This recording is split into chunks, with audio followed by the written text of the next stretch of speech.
coming away from their own end.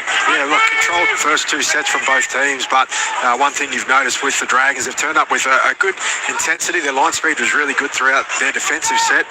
Decent challenge on that last play, though, from Dane Gagai. Yeah, so Gutherson finds himself about 30 metres away. I mentioned that Gutherson was at fullback. He'll be playing more in a right centre role this afternoon, with Tyrell Sloan taking up that position at fullback. Of course, with Moses Sully out with a back injury. Cook's at dummy half. He goes right for Reid to kick inside 40 on the last. It's a deep one. It's taken by Ponga, 15 away from his own goal line. He'll return it back up over the 20s, crabbing across field from left to right, and he ultimately takes the tackle 30 away from his own goal line. 20 in from the western touchline. Brown goes out of dummy half and scoots towards that right short channel, makes another 10 metres, and is brought to ground 10 away from halfway. Ponga one off the ruck, left-hand side out of dummy half for Saifidi. Saifidi's a metre and a half short of halfway, getting up and playing for Crossland. Left it goes for Croker. Sharp quickly through the hands, and ultimately Lucas is tackled 7 metres inside Dragons territory. Gets up and plays it for Crossland. Back now for Croker. Gets it away Brown. Dummies goes himself, Dylan Brown. Looks for support now. There isn't any. So he takes the tackle on the last. 31 away from the Dragons line. Crossland's at dummy half. He's doing the kicking. The high kick from Kalen Ponga. Geez, those effects are quite loud at the moment. And it's well taken there by Tyrell Sloan, about 9 metres away from his own goal line. No score after 3.5.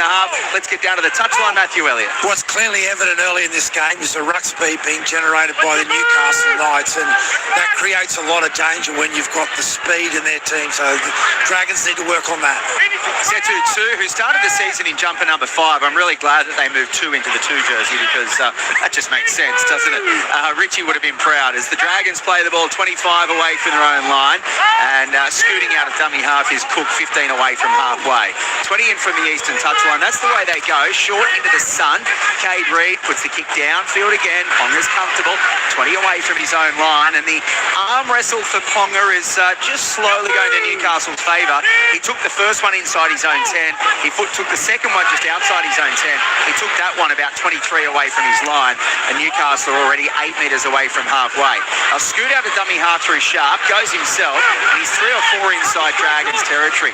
Crossland goes into dummy half now. It's a quick play the ball again, as Matthews mentioned, and Brown is 15 inside Dragons territory. Crossland's at dummy half again. It's only the 3rd tackle. They go left. Croker, Sharp, Ponga goes through a gap, and he gets the pass away to Lucas. I thought it was close to forward, but it was very tight, and Lucas plays the ball 20 away from the Dragons line. Ponga puts a little kick up in the air. It's batted backwards by Setu Two, and it's into the grateful arms of Tyrell Sloan, 6 away from the line. So the Dragons will have to come away from their own end, and Newcastle, Dino, just look like they are starting to get that upper hand in the arm wrestle. Yeah, well, you nailed it, Glenn. They've just been inching forward every set and getting further and further downfield. They finished that one with the Dragons on their own 5 metres, and look, Kalen Ponga's looking dangerous when he gets the ball in hand. He's looking to play freely, and something that Matty mentioned, that ruck speed that they're able to generate, they look like they're running without fear, the Newcastle Knights. Here comes Josh Kerr. Of course, he has started the last couple despite being named on the bench, and he's out there again from the start. This time it's Toby Couchman, 11 short of halfway. They'll kick on play 5 down this left channel through Lycan King Tongiera, I beg your pardon, and it's picked up by the Newcastle Knights, and Ponga, who starts this set 31 away from his own line in centre field. He'll slowly get up and play the ball. Damien Cook was over the top alongside Emre Gula. Now here's Dom Young trying to find a way through. He does find a way through down the right channel, goes towards the touchline, throws the ball back on the inside. It went forward, but it's dived on by Dylan Egan, and the Dragons will get tackle 0-5 away from halfway. So this is probably the best field position the Dragons have been able to start a set in. Tackle 1, and they're just inside Dragons territory through Matt Fienge, through inside Newcastle territory, I beg your pardon, is Emre Gula. 10 inside the Newcastle half, and Val Holmes is just getting a bit of treatment from the trainer as well. He copped one as he was going down. So they go right now. King Tongia gets a short ball away. They almost found a gap there, the Dragons, but Stewart's held by Sharp. They continue right. Cade Reid is 20 away from the Knights line, 20 in from the eastern touch line. That hill over there is continuing to pack. Left-hand side they come. Kerr gets it away to King Tongia. Out the back for Sloan.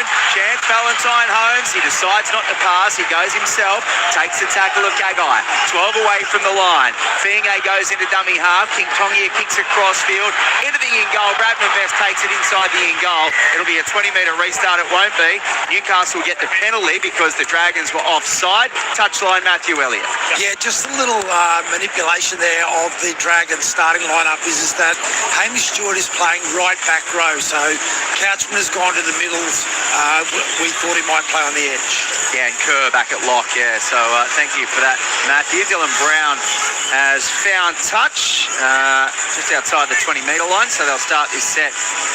The Newcastle Knights after the Dragons were in front of the kicker, and they have the ball 30 metres away from their own line. No score. We've had 7.5 minutes of play at Wollongong Stadium with Matthew Elliott, Dean Hallertau and Glenn Lauder. This is NRL Saturday on ABC Sport. Don't forget your text messages are welcome as well. 0467 920 222. They go through their hands on the right-hand side. Ponga to Gagai to Young. Down the sideline. Gets it back on the inside to Brown. Oh, what a try-saving tackle from Tyrell Sloan. His defence has been questioned in recent years, but that was a great one. Gagai goes into dummy half. They're only a metre away from the line. They spread it left. Matt Croker gets it away to Lucas. Now it goes out for Marju, scores. Greg Marju in the corner. He got a hat-trick against South Sydney last week. He gets the first of the afternoon today.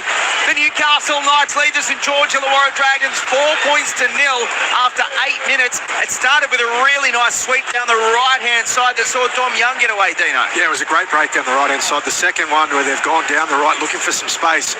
Both times Tom Young's backed himself. On this occasion, he's able to get further into the backfield, find a pass back on the inside to Dylan Brown, who gets tackled, as you say, a try-saver right near the line, but immediately the Knights shift the ball out to their left, and there was nothing too fancy about it. They just knew they'd created some space because of the scramble defence of the Dragons, so they were able to get it out to their left all the way through the hands to find Marju, who crossed over in the end pretty comfortably. It always looked like it was a slow build for that one. Touchline, Matthew Elliott. Yeah, well, the Knights have definitely targeted King Tongia and Holmes as a defensive area to really try and expose, and they've done it twice, and that one ended with a great result, albeit it was a great covering tackle by Tyrell Sloan, but not enough to stop that shift to the left-hand side. 0467 920 222. John in Wairima, who's been a St George supporter for 60-plus years, saying extremely disappointing the Big Red V are out of uniform today. No Red V, no chance of a win, and I really wanted the win today. Well, as I said, John, I really love the fact that they wear the Illawarra kit when they're down here. I appreciate the fact that you've been a supporter for over 60 years. I'm sure there's plenty of people down here that have been supporters for over 40 years as well who are loving that one. So thank you for your text message. 0467 920 222. Ponga is right on that eastern touchline, and there's plenty of people in red V's over there trying to put him off. He moves in, strikes this one. It's across the face. He's unable to add the extras. So it remains Newcastle leading 4 points to 0 with that try to Greg Marju, who makes it 9 in 8 games this season. We all believe Best needs to touch the ball more. Would you play him in the middle to achieve this? And will that be an eventual transition? Rocky, that's an interesting one, Dino. I love him as a centre. He's so powerful out there. I know you want to see him as involved as much as possible. Maybe that's a task for the team to get him the ball more. David Nara says, go Dragons.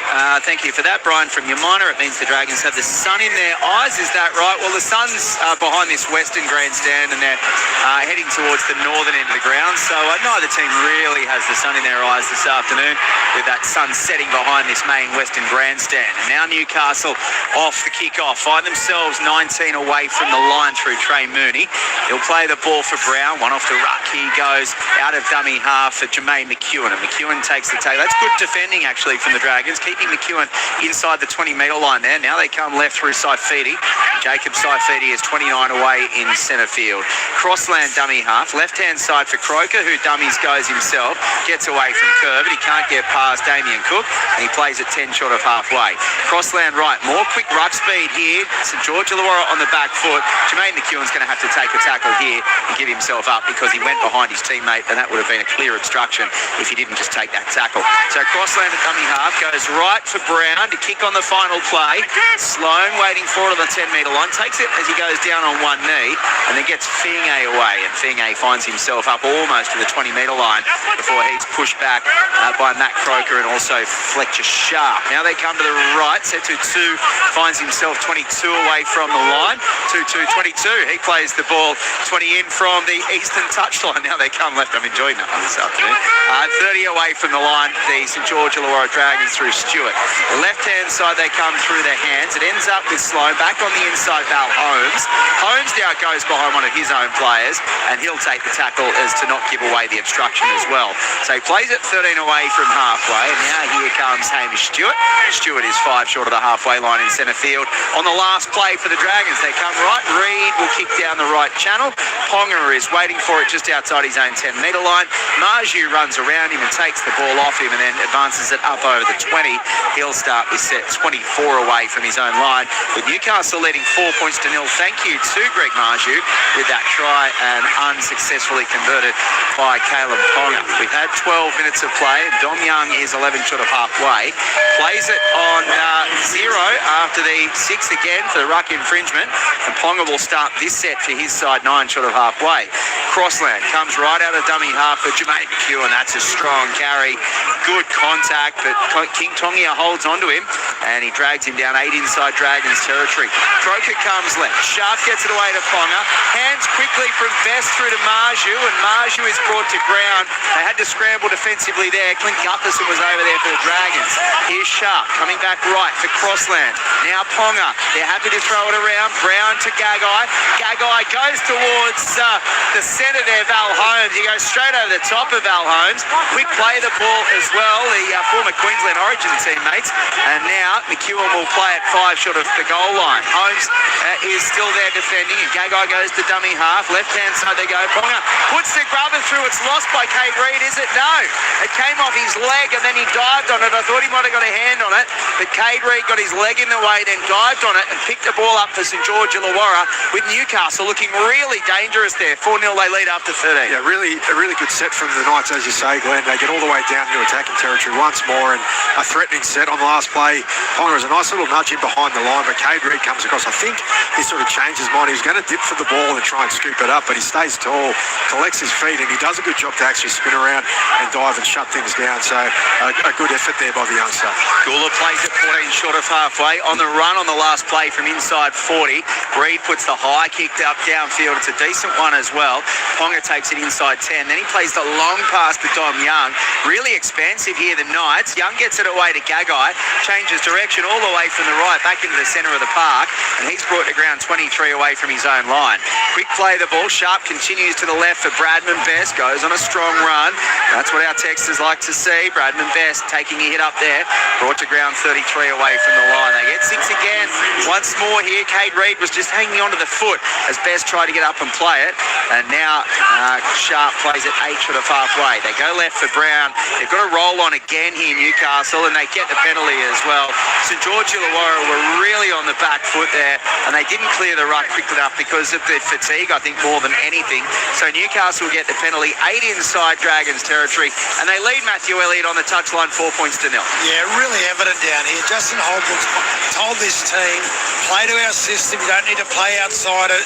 Have a lot of movement around the ball and fight to your feet, and it's really having a big impact. So Best takes the tap, 30 away from the Dragons line. They advance it to within 22 of the St George Illawarra goal line as Saifidi gets up and plays it for Crossland.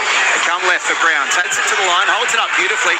Ponga gets it away to Gagai, and then it's a huge shot from Fienge on Gagai to force the ball clear.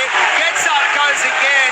He's met high by Trey Mooney, and they've come in to have a bit of a push and shove here. Not too much more in it, but certainly they get the penalty. Matt Fienge comes up with an absolute bell ringer.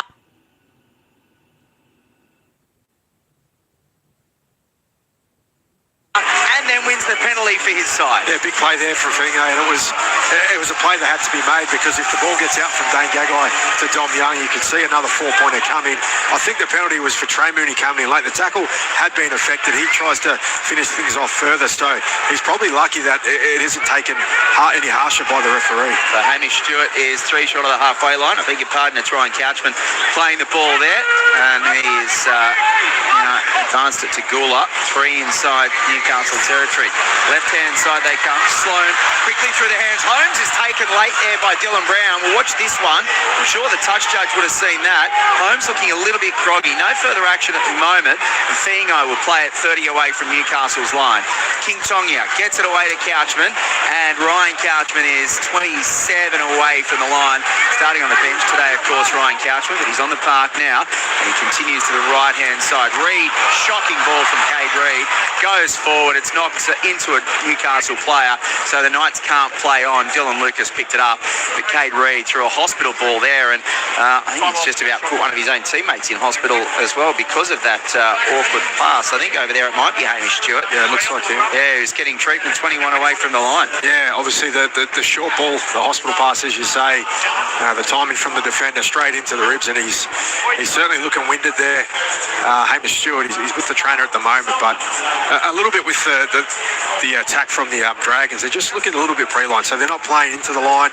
That time they get right into the line and throw a poor ball. There was an option out the back. They're just a little bit off in terms of their rhythm and their timing, which has been a bit of a theme for them the whole year. 0467 920 222. Plenty of halfback options. For Queensland. Thank you, Curly. Hey, fellas, good luck with the call. Sitting on the banks of the Darling River at Louth, trying to catch a yellow belly or two. Go the Knights. Dan and Roy from Adelong. League hasn't been the same since Decimal Currency came in, said Red V in Brisbane. Go the Dragons. We need a win bad, says Pete the Dragon. Thank you very much for that. Plenty of text coming through.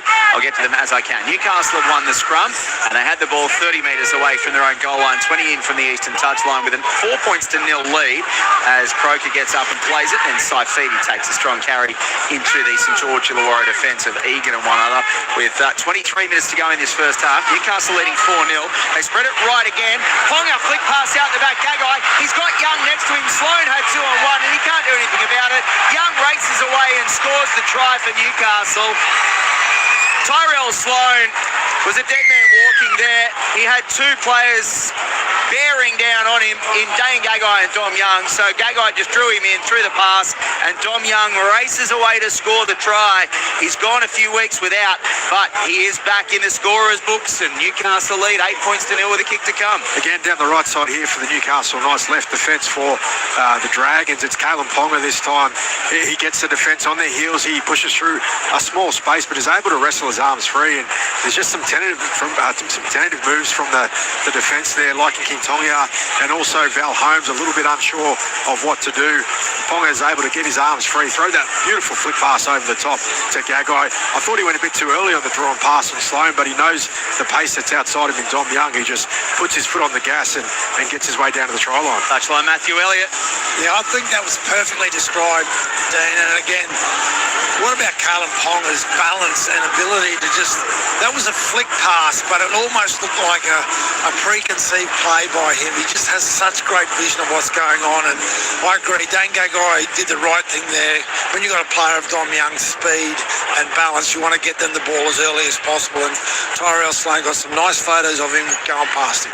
Game number 150 in the NRL this afternoon for Kalen Ponga, and he certainly started beautifully again for the Newcastle Knights, and Don Young with his 10th try of the season for Newcastle, who lead 8 points to nil with this kick to come from around about 13 in from the western touchline. 22 minutes to go in the first half. Wayne and Lynn are loving the call as they holiday in Cable Beach, WA. Speaking of WA, West Australia's own Kalen Ponga adds the extras, and they lead 10 points to nil over the St George Illawarra Dragons. Around the grounds, New South Wales Cup second half. Roosters leading Bulldogs 18-10, and second half Jersey Flegg. Parramatta leading the Kaiviti Silktails 34-0. Fourth quarter AFL, Sydney leading North Melbourne 94-81. And the second leg of that A-League Women's semi-final, Melbourne City leading 1-0 on the day, 2-0 on aggregate. Super Rugby first half, Highlanders leading the Waratahs 26-7. Why not score tries under the goalpost, says Greg at Ride. He probably had the opportunity to, but Kalen added the extras anyway. Gear Stewart says T-Rex is on the loose. Get it, bang a gong, get it on for the Newey Knights. Thank you, Gear Stewart. That was a deep one there. Brown gets it, and then what about the strong carry back into the defensive line by Trey Mooney. Takes the tackle 10 away from his own line.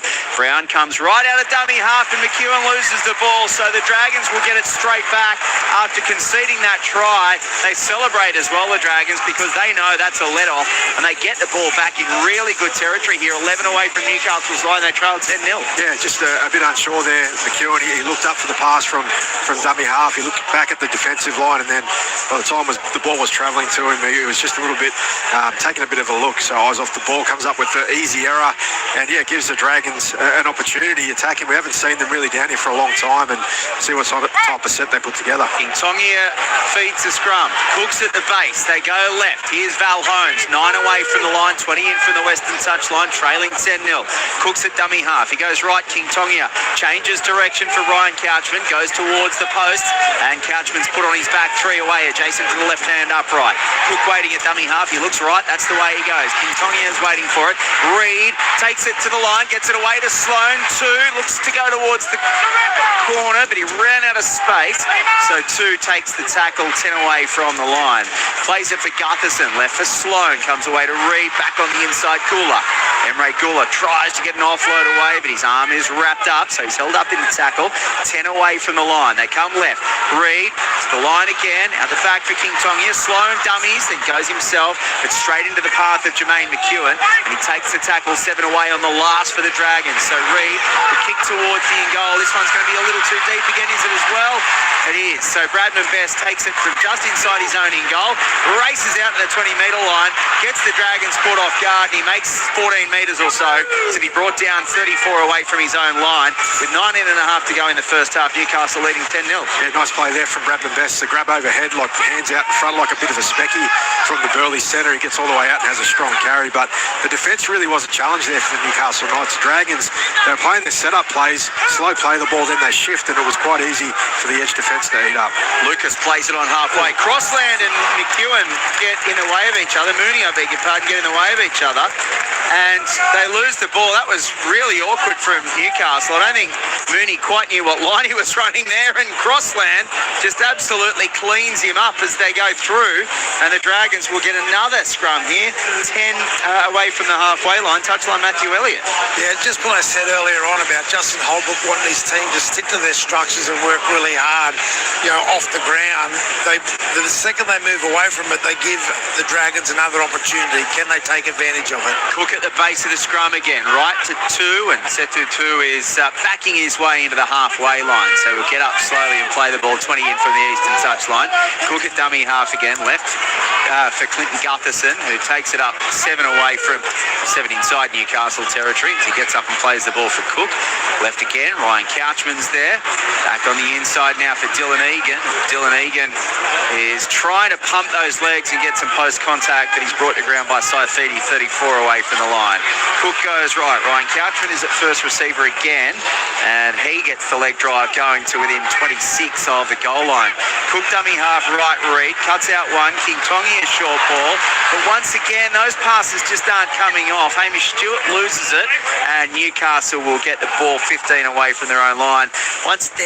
You can see what they're trying to do, St George Illawarra, but you mentioned it earlier, Dino, just a little bit before the line rather than taking it to the line, and they're getting a bit clunky. Yeah, well, probably early on in that movement, the defence was able to get a long way up to put pressure on the attack on the outside there, and that short pass in contact. Bradman Best was basically waiting there for him to hit at the same time.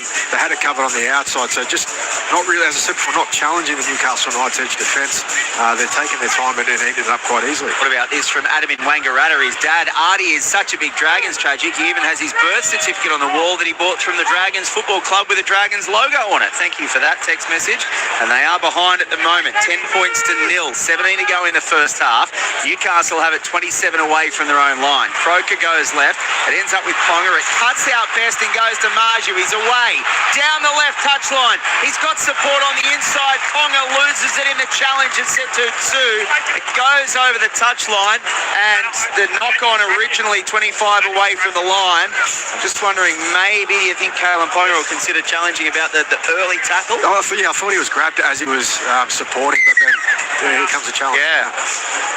Okay, captain's challenge from the Knights. Well, I think set to 2 knocks On the field ball. going into the Dragons made a tackle which forced the ball loose and it went into touch. I think it was prior to that he got dragged. Kalen Ponga was grabbed by Kate Reid earlier on the break. Yeah. It was definitely a jersey grab, but whether or not in that play after that, he's still got a clean grab of the ball. Yeah, it's Good pickup from you, Dino, if this is the case. Bodies everywhere, aren't there? Just going back to check whether Cade Reid interferes with Kalen Ponga earlier. Yeah, it's a lot further back, isn't it? Yeah. Even another few. They've gone back about 50, about here. So Cade Reid, they'll play from about the halfway line. Cade Reid's right arm. Does it take Kalen Ponga out? There's a slight grab and interference on Cade Reid. Just playing on at this stage. The ball is then knocked out by Setu. It goes backwards off the Dragons. So this is going to be played at by Setu. It's not played at after coming off. So it's going to be a scrum to Newcastle. It's not played out after coming off the Dragons player, and then the ball goes into touch. The greater advantage will be the handover 10 metres out where the ball goes into touch. So Knights ball. Knights ball. The challenge is successful. Okay, so Setu 2 comes over behind Kalen Ponga and knocks it out, but he's facing his own goal line, which is the way it continues to go over the touchline. So Matthew Elliott touchline, Newcastle get a play the ball 10 away from the Dragons line. Well, the only advantage for the Dragons out of that, it was the time to make that decision, but I can't argue with it at all. I think the Bucks have got that one 100% right. Big defensive set here for the Dragons. Harry asks, do you think that the Dragons could go winless for the first 12? Well, certainly not beyond the realms of possibility. South Sydney went 0-12 in 2006. They've got Penrith, they've got the Warriors, they've got Brisbane, they've got Cronulla over the next few weeks before the next bye. So I'll be hoping they get a win soon. Thanks, Harry and Gerringong. They take the quick tap, the Newcastle Knights, and Croker is 4 away from the line in front of the left-hand upright. Crossland comes right. Brown changes direction for Jermaine McEwen back towards the posts, with defending 7 away from the line. McEwen plays it for Crossland. Long ball left for Sharp. Gets it away. Ponga. Best. Dummies. Goes himself. Bradman Best. 3 Dragons players keep him out a metre away from the line in the southeastern corner. Marju at dummy half goes himself. They can't keep him out. Greg Marju, 5 tries in 2 weeks for the Newcastle Kiwi winger, scoring in the corner, straight out of dummy half, straight through the traffic, and it's 14 points to 0 with a kick to come, 15:40 to go first half. Yeah, another one of those players for the Newcastle Knights. It's really important to their good performances. His work he does out of the backfield in yardage, but also his ability to finish when points are on offer. And yeah, Bradman Best gets really close. It was a great effort from the Dragons to hold him up, but immediately on the play the ball, they go to sleep. They're looking for the pass out wide. A little bit of inexperience there from Reid. He takes a bit of a dummy, moves slightly to his left, and then Clint Gutherson's not set ready enough to take the big body of Greg Marju coming underneath. Touchline, Matthew Elliott. Yeah, well, Clint Gutherson just got a fairly large don't argue the play before from Bradman Best. But I've got to say, the Dragons' middles defensively are doing a fantastic job. The edges. Yeah. Yeah. Okay, I'll leave it to you. that was a fairly telling misread there, wasn't it, from Cade Reid? At goal line marker to allow such a big gap for Greg Marju to go through. You mentioned the experience of their halves, and that's probably where you see it a lot, is just that defensive systems and working together. You usually see 4 crowded around that close to the line. Ponga from the touchline or close to. He adds the extras on this occasion, and he is 2 from 3 this afternoon. Newcastle leading 16 points to 0. 0467 920 222. There's so many texts. Sorry I haven't gotten to them all. Ethan from Wyonga is listening, heading to the Manly-Brisbane game. Sitting back in Kinchant Dam in Mackay, listening to the call, doing a great job. Thanks, Tony. Listening to the game in an Uber up the Knights. Alex, Katie and John in the Uber driver. Alex from Marrickville. Happy Saturday, Glenn, Matthew and Dean. Thank you, Dion. The pod, Jeff, East Frio. Thank you. Afternoon Team Dragons have perfected one thing. The team huddle up, conceding points, says Grimesy. Peter from Oran Park. Val Holmes has been down in form for weeks. Surely he should be dropped. Yeah, there's been a bit of talk. Maybe he's been playing a little busted, and whether they should just give him a week or two off, maybe heading into the Magic and then the Origin sort of splits. But we'll see what happens over the next few weeks. Dom Young has the ball 10 away from his own goal line, and Crossland is a dummy half with Tyson Frizzell on the park for the Newcastle Knights. He knows this place very well. He played under Dean Young in 2020 when Dean Young was an interim coach here. He actually joined the Dragons in 2013, 1 year after Dean Young had retired. But of course, Dean Young's been part of the furniture pretty much ever since, outside that stint at North Queensland. Here come Newcastle with McEwen a change of direction after the crabbing across field of Sharp, and McEwen's brought to ground 15 away from halfway. Final play, Brown kicks downfield through the right channel. Sloan waits for it at his own 20-metre line, and he brings it up over the 20, where he goes to, he slips over actually, I think 25 away from his own line, and Mooney comes over the top to finish the tackle. They play the ball through Reid at dummy half, off to Setu 2 on the right-hand side, and Setu 2 takes the tackle 30 away from the line. 20 in from the eastern touchline, 13 to go in the first half. The Dragons get 6 again here. Newcastle were a bit slow to get off, so St George Illawarra will have a full set starting about 11 away from the halfway line, with Stewart getting up and playing it. One off the ruck right-hand side they go, 3 away from halfway. They will play the ball just short of that halfway line and then continue to the left for Toby Couchman to take the tackle 7 inside Newcastle territory. Cooks at dummy half, right for Ryan Couchman, and Ryan is 35 away from Newcastle's line as they go straight through the middle here at the moment. The Dragons, left-hand side for Reid, back on the inside for Loco Pacific Tonga, and he has the ball 26 away from the line. So Cook goes to Reid, little kick over the top. Oh, there's heavy collision in mid-air. They're both going for the ball, and this might end up being a try for Setu Tsu. Has it gone off the hands of Clinton Gutherson forward as he goes up for the kick? Let's have a listen. To view the contest, I've got a knock on from Clint Gutherson first. So as Clint Gutherson goes up to collect the kick, it looks like it's bounced off his hands, or certainly out of his chest anyway, gone forward. 2 picks it up and scores, but Dino is onside. It looks as though it's probably going to be no try. Yeah, I think he picked that up well. It looks like it goes to the north first. Well, it's close to the There's a hand of Clint Gutherson, just seeing which way it goes. Well, it goes into the hands of Alan Ponga, I think. Gutherson first. Should be a Knights ball. I think as soon as it touches Callum Ponga's hands, that's gone forward from Gutherson, hasn't it? Oh, it does. Comes forward off Clint Gutherson into Calum Ponga. This is a knock on. We have a decision. So the Dragons miss out on their first try of the afternoon, Dino. Yeah, and again, look, the last 2 sets, defence and offence, has been better for them. Defensively, it's probably their best effort. And what do you want to see when you're in these sort of holes where you're not playing well and you're losing games, and there's already been 3 tries scored against you? It's just a response. Those little responses within matches give you a bit of a hope and positivity. They put a couple of good sets together. Unfortunately, couldn't come up with the result at the end of that one. As Newcastle come away from their own end touchline, Matthew Elliott. Yeah, just watching Val Holmes very closely. His right shoulder he's carrying. He's had a little bit of treatment there from the on-field physio, but he's definitely a big question mark over him staying out there. So Newcastle 25 away from their own line. Jermaine McEwen takes a good strong carry, makes about 15 or 16 metres, and he's 13 short of halfway now. They come back left. Matt Croker takes it to the line, and he's met by his opposite number in Hamish Stewart. 6 short of halfway. 11 and a half to go first half. Newcastle leading 16-0. NRL Saturday on ABC Sport. Left-hand side, Dylan Lucas is 7 inside Dragons territory.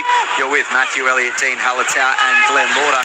As Fletcher Sharp on the last play for Newcastle puts the high kick up in the air. There's runners coming from everywhere. Gagai loses it. And there was an offside, so Gagai plays at the ball, and then Dylan Brown picks it up in an offside position. So the Dragons get the penalty 23 away from their own line, trailing 14-0. Yeah, just a bit of an awkward sort of landing spot there from the kick. The Knights probably thought it was going a bit further. Dan Gagai had to pull up his run, so he gets an awkward slap at it, knocks it forward, and then the offside call. So once again, the Dragons get that chance to move into good ball. And just picking up on Matty's point, you could really see Val Holmes avoiding contact throughout that set when the ball came his way. Listening from Emerald in Queensland, great call up the Knights. Thank you for your text message, 0467920222. Keep them coming in. We've got plenty that I still haven't gotten to, so I appreciate those. As Dragons come right now, and Couchman, that's Toby, 31 away from the goal line. He'll play the ball centre field. Cook comes left out of dummy half, linking up with Ryan Couchman, and he's 21 away from the line in centre field, with Newcastle leading 16-0. So Cook comes right now. Reid gets it away to Larkin King Tongia, but it's intercepted by Best. Shut the gates, I'd have to say. 80-metre run for Bradman Best. Let's see how the groins and hammies hold up. But Bradman Best races away and scores under the post at the southern end. Bradman scores for the Knights. It's 20 points to nil all of a sudden with 10 to go in the first half, and it was unfortunate for the Dragons. The intercept as they were shifting it to the right-hand side of the field. Yeah, I mentioned before about the ability of the Knights to really take their time, read and understand what was happening with the attack that was unfolding in front of them. And Bradman Best, it looked like it was in slow motion. He immediately read the pass out the back, and he just popped up into the line, collected the ball, and he was almost in full stride. So he put plenty of metres on in those opening 10 to 20 metres and then coasted through to the try line. Great anticipation there from the Knights centre. And that is the set completed for Bradman Best. And George Illawarra was the only club that he'd never scored again. So he's got them all in his locker now. Touchline, Matthew Elliott. Yeah, well, that's the third time that the Dragons have shifted ball to their right-hand side. Twice, poor Hamish Stewart's got his Johnny Gibbs caved in. And that time, King Tongia puts the ball out the back. And as Dean said, the line speed getting forward and off slow play the balls has given them that opportunity, and Bradman Best goes the distance. Remember, he scored a double from long range last year. I think it was against Parramatta, and the second one that he scored from long range was a lot slower than the first one, Bradman. He'll be feeling those groins and hammies. As Kalen Ponga is 12 metres away, right in front of the sticks. 8:40 to go in the first half. Steadies himself, Kalen Ponga moves in and makes no mistake. So the Newcastle Knights fullback is 3 from 4 tonight. Newcastle leading 22 points to nil. 0467920222. Frankie Wollongong says, never mind, win this in 12, but the Dragons do the perfect spoon, or maybe the imperfect spoon. Thank you, Frank, for that one. James, thank you for your text message. Holmes should be dropped defensively. It's a massive liability. Curra Dragon in Queensland. Thank you, Curra. Happy Super Saturday Rugby League. What a pleasure to witness the return of King Gutho. He has to be in Loss's squad if there are any hope of retaining the shield. Thanks, Axel Tyler in Toowoomba. Dragons going against Newcastle. The officials can penalise Dragons for anything. I have no fear as the Dragons on the bottom of the ladder bias, Jared. Well, I think that's completely wrong, but we appreciate your text message anyway. Thank you, Jared. 0467920222. Pasami Solo has the ball for the Knights, fresh off the bench, 13 away from his own line. And in the AFL, by the way, Sydney leading North Melbourne 95-82, as I'll get to some more around the grounds as we go along. But Dom Young has the ball 20 away from his own line for Newcastle now. Crosslands at dummy half. Left for Frizzell looking for an offload. He gets it away as well for Crossland backing up, and then Croker up over the 30 to take it 33 away from his own line in centre field, with Newcastle leading 22-0, less than 8 to go in the first half. It's been a really impressive performance by the Knights, who are through again. Ponga breaks the gap on the left-hand side. They've been cut open down that channel this afternoon, the St George Illawarra Dragons. He plays the ball back inside for Dylan Lucas, scores under the post. Oh, this is getting UGLY already for the Dragons, and Newcastle lead 26 points to nil. Dylan Lucas scored 2 last week, has another one this week. 26-0 with a kick to come, still 7 to go first half. Yeah, well, Matthew Elliott spoke about the balance and the speed and the way that Kalen Ponga moves. He gets the ball hit. The pass is a little bit behind him, so you think that might slow him up, but he just gets into his stride, gets the right hand out and fends away from the youngster there in Cade read. And then on the outside, out of position, Clint Gutherson, he sort of grabs that Ponga and balance once again and strength to get through the initial line, puts him into the backfield.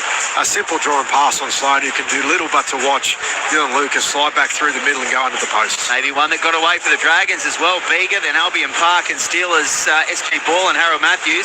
Touchline Matthew Elliott. Yeah, I think you summed it up perfectly with your execution of spelling there. Is that the very ugly try to actually watch. Well, you've got a little bit of Dragons in your blood still, and yeah, just the edges of the Dragons just been torn apart. The guy with number 1 on his jersey, he just blows me away how well he can get through just such a narrow hole. I'll wait for him to take this conversion from 13 out right in front. And I'll ask a quick question to the Queenslander Matthew on the touchline. Ponga makes no mistake. He's 4 from 5. We've heard that Tom Dearden's going to be missing for 4 to 6 weeks. Is there any way that you can fit Reece Walsh and Kalen Ponga in a Queensland side? Absolutely. Yes, you can. He can play in the halves. He's already demonstrated that. He's essentially, that's what he's doing at the moment.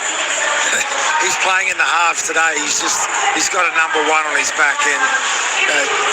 If I was a New South Wales Blues defensive coach, he'd be the last player I want selected in the Queensland team with Walsh on the same side. Interesting, yeah, thank you. I can see the Dragons going through the year winless, says a texter. Dragons, oh dear, how sad. What a pity, never mind. Go Unites, Rob from Ipswich. Not much sympathy there. Thank you very much for that one. Rob, 0467 920 222. Second half New South Wales Cup. Roosters leading Bulldogs 18-10. Newcastle had the ball through Dom Young, 20 away from his own goal line. 5:40 to go in the first half. Newcastle 28-0. We saw 80 points scored at Hunter Stadium last week. Newcastle only scored 42 of them. Maybe they could get 80 on their own this afternoon at the moment. Dylan Lucas gets smashed in the tackle 10 short of halfway, although they were leading comfortably at half-time last week and almost got run down. Left-hand side they come. Fletcher Sharp doesn't have too much space, takes the tackle, a metre inside the eastern touchline and 9 inside Dragons territory on the last.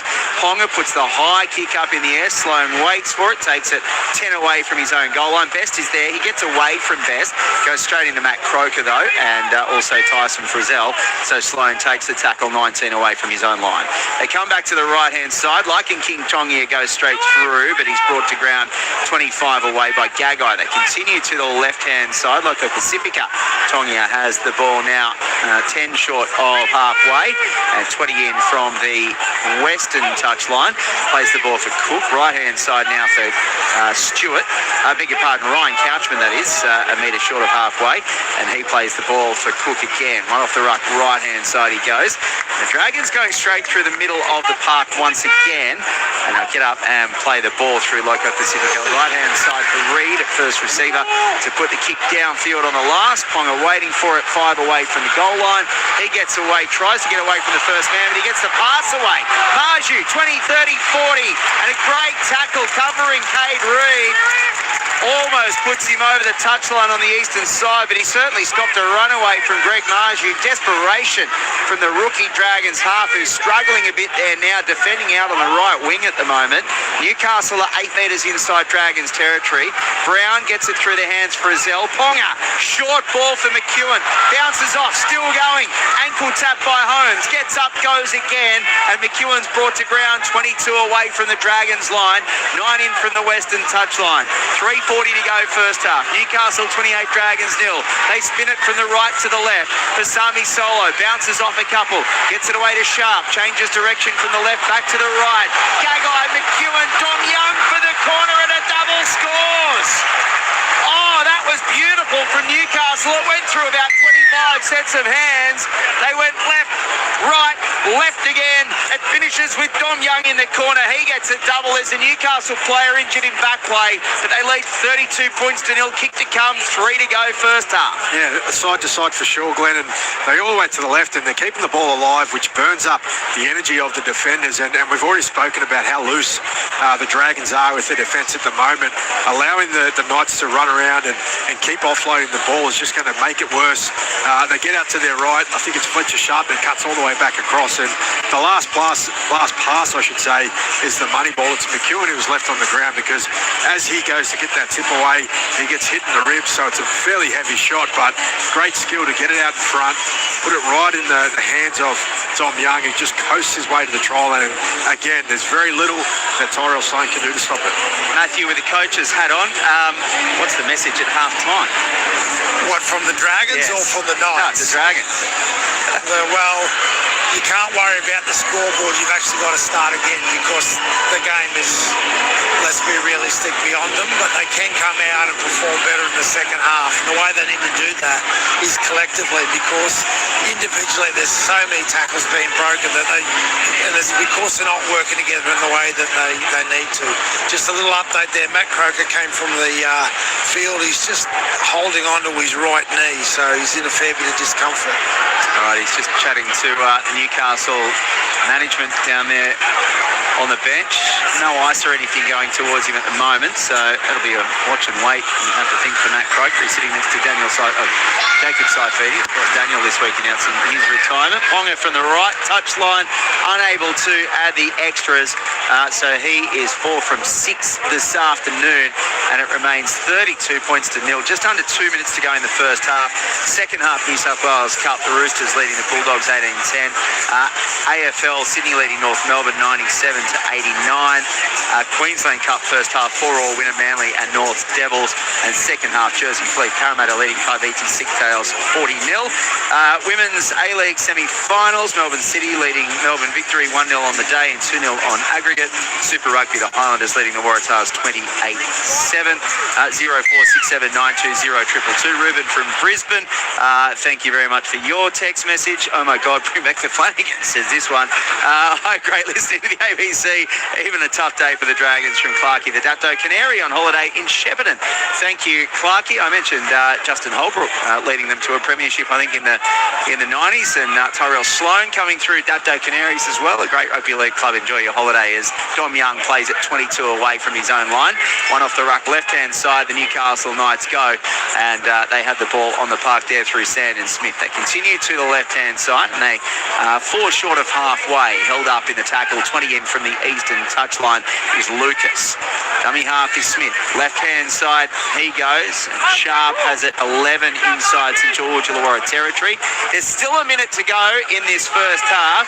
Dylan Brown puts the high kick in the air. Sloan has to come a long way forward, and he just about hangs on to it. He does really well there. I thought it almost slipped through the breadbasket, but Sloan takes the catch 25 away from his line with 45 seconds to go in the first half. The Dragons get an offload. Gutherson over the 30-metre line. He goes towards the 40, and now he's only 8 short of halfway in centre field.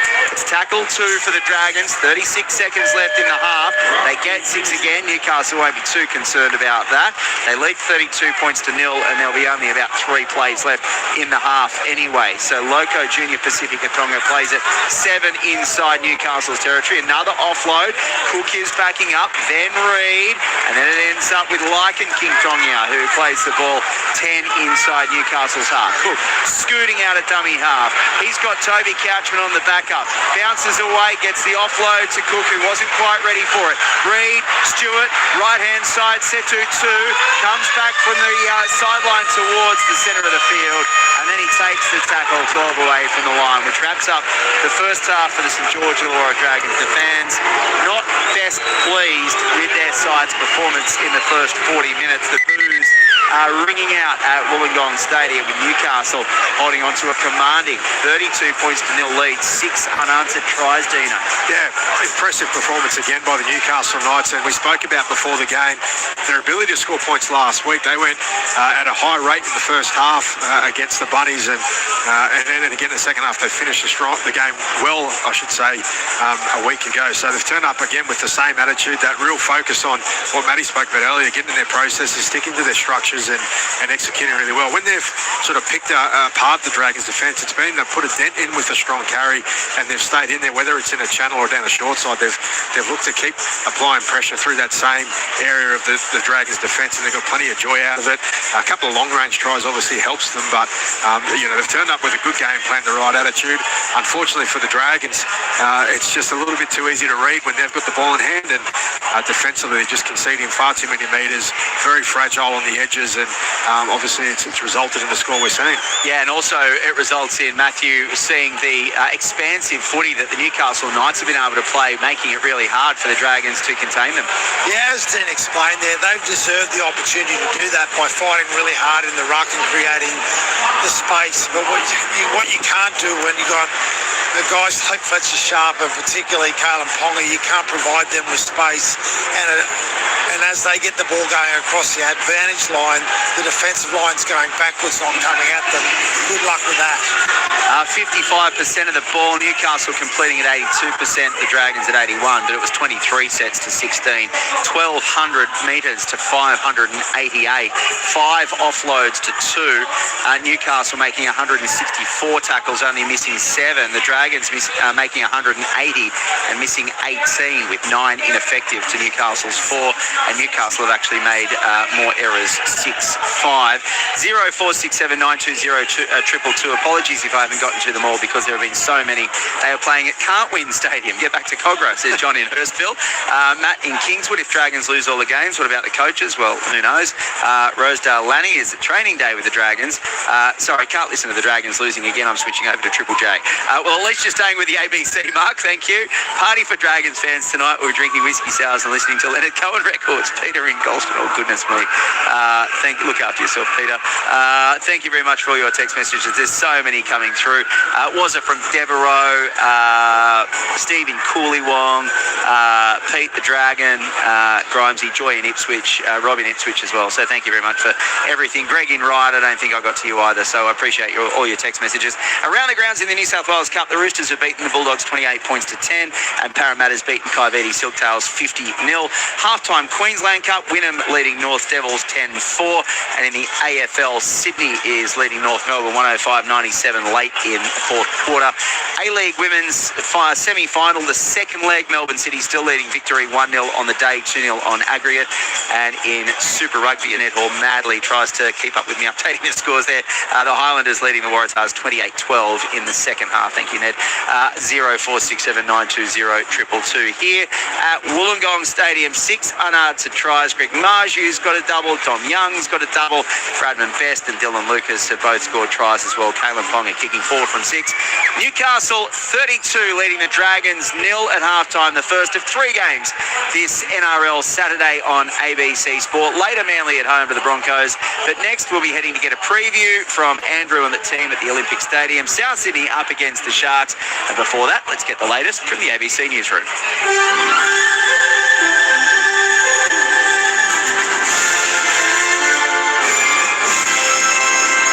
ABC News, good afternoon. I'm William Howard Evans. Voting is continuing in the by-election in the federal seat of Farrer that was vacated earlier this year by the former Liberal leader Susan Lee, who held it for 25 years. Reporter Xiaomi Mi is at a polling station in the southern New South Wales city of Albury. Voting is in full swing for the Farrer by-election. Farrer's been a very safe coalition seat for over 7 decades. The Liberal candidate, Raisa Bukowski, we saw her this morning flanked by Angus Taylor, the leader of the opposition. Ms. Taylor addressed the media and said that they were really ready to put up a good fight when it came to holding Farrer. This is the first time that the front-runners in this race are not from the major parties. So that is, of course, David Farley, who is from One Nation, and Michelle Milthorpe, who is a community-backed independent. Federal Government Minister Chris Bowen says the full force of the law will be applied to the 3 women with links to ISIS who returned to Australia this week with their children. They were arrested when they landed in Australia on Thursday night, 2 at Melbourne Airport for alleged enslavement offences and 1 at Sydney for alleged terrorism-related offences. They all remain before the courts. Mr Bowen says the law enforcement response will keep the Australian community safe. No sympathy for people who've gone to the Middle East to to work with ISIS. Sympathy for the children, but no sympathy for adults who made a decision to go and participate in one of the most evil regimes in the history of the world.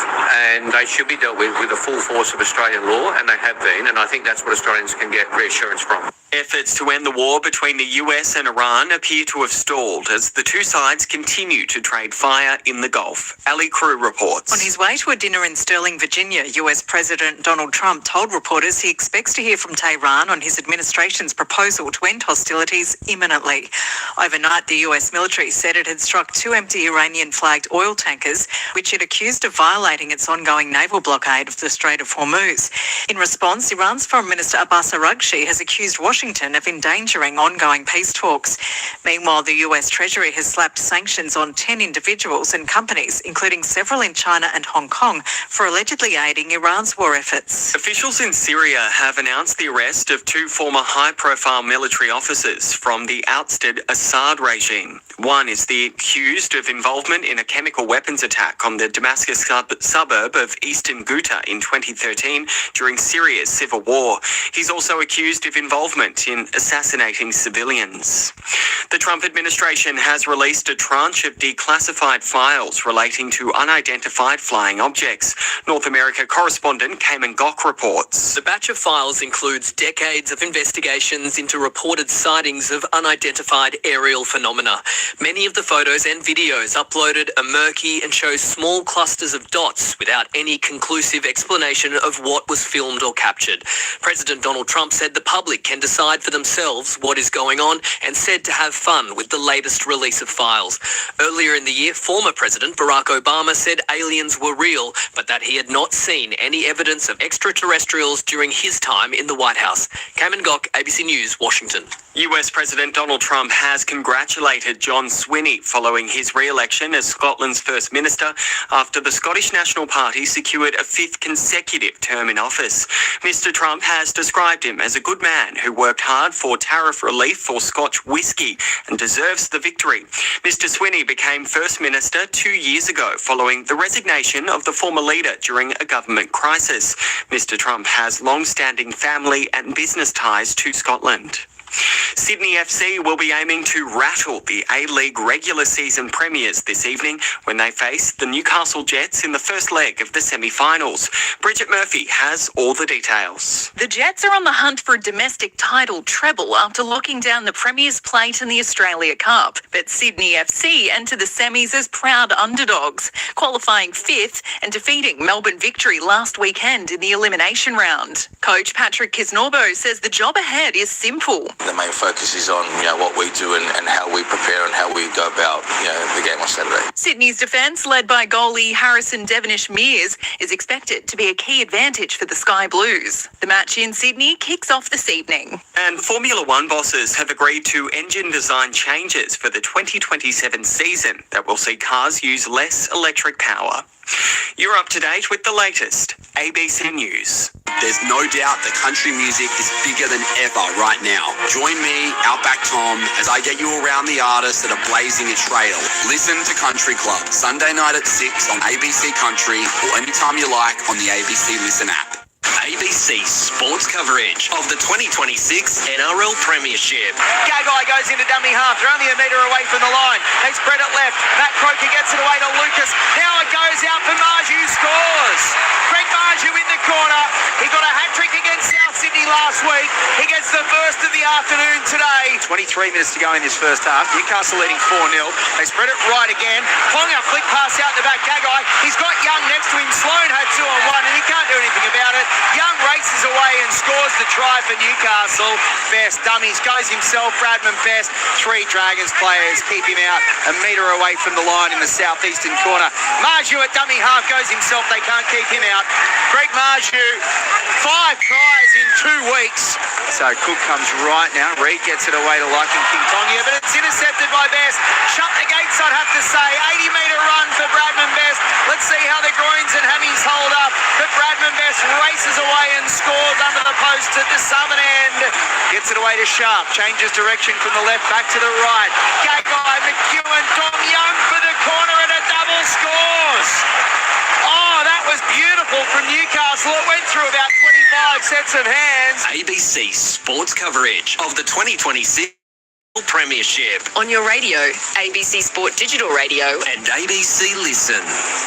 32 points to nil at Wollongong Stadium. Newcastle leading the Dragons the first of 3 games on NRL Saturday. The next of which is at Stadium Australia. It's South Sydney Rabbitohs up against Cronulla. There for us, Michael Carianis, Luke Lewis and Andrew Moore with a preview. G'day, Andrew.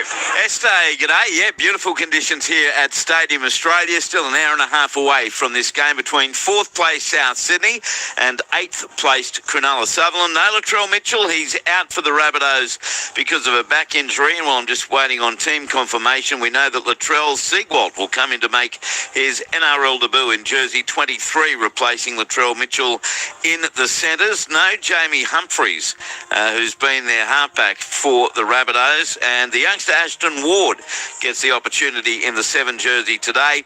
And it looks like Adam Elliott will play his first game of the year, having recovered from injury at his first game as a South Sydney Rabbitoh, the former Newcastle Knight, against the Sharks team that have won 5 in a row against South Sydney. The referee will be Jared Cole.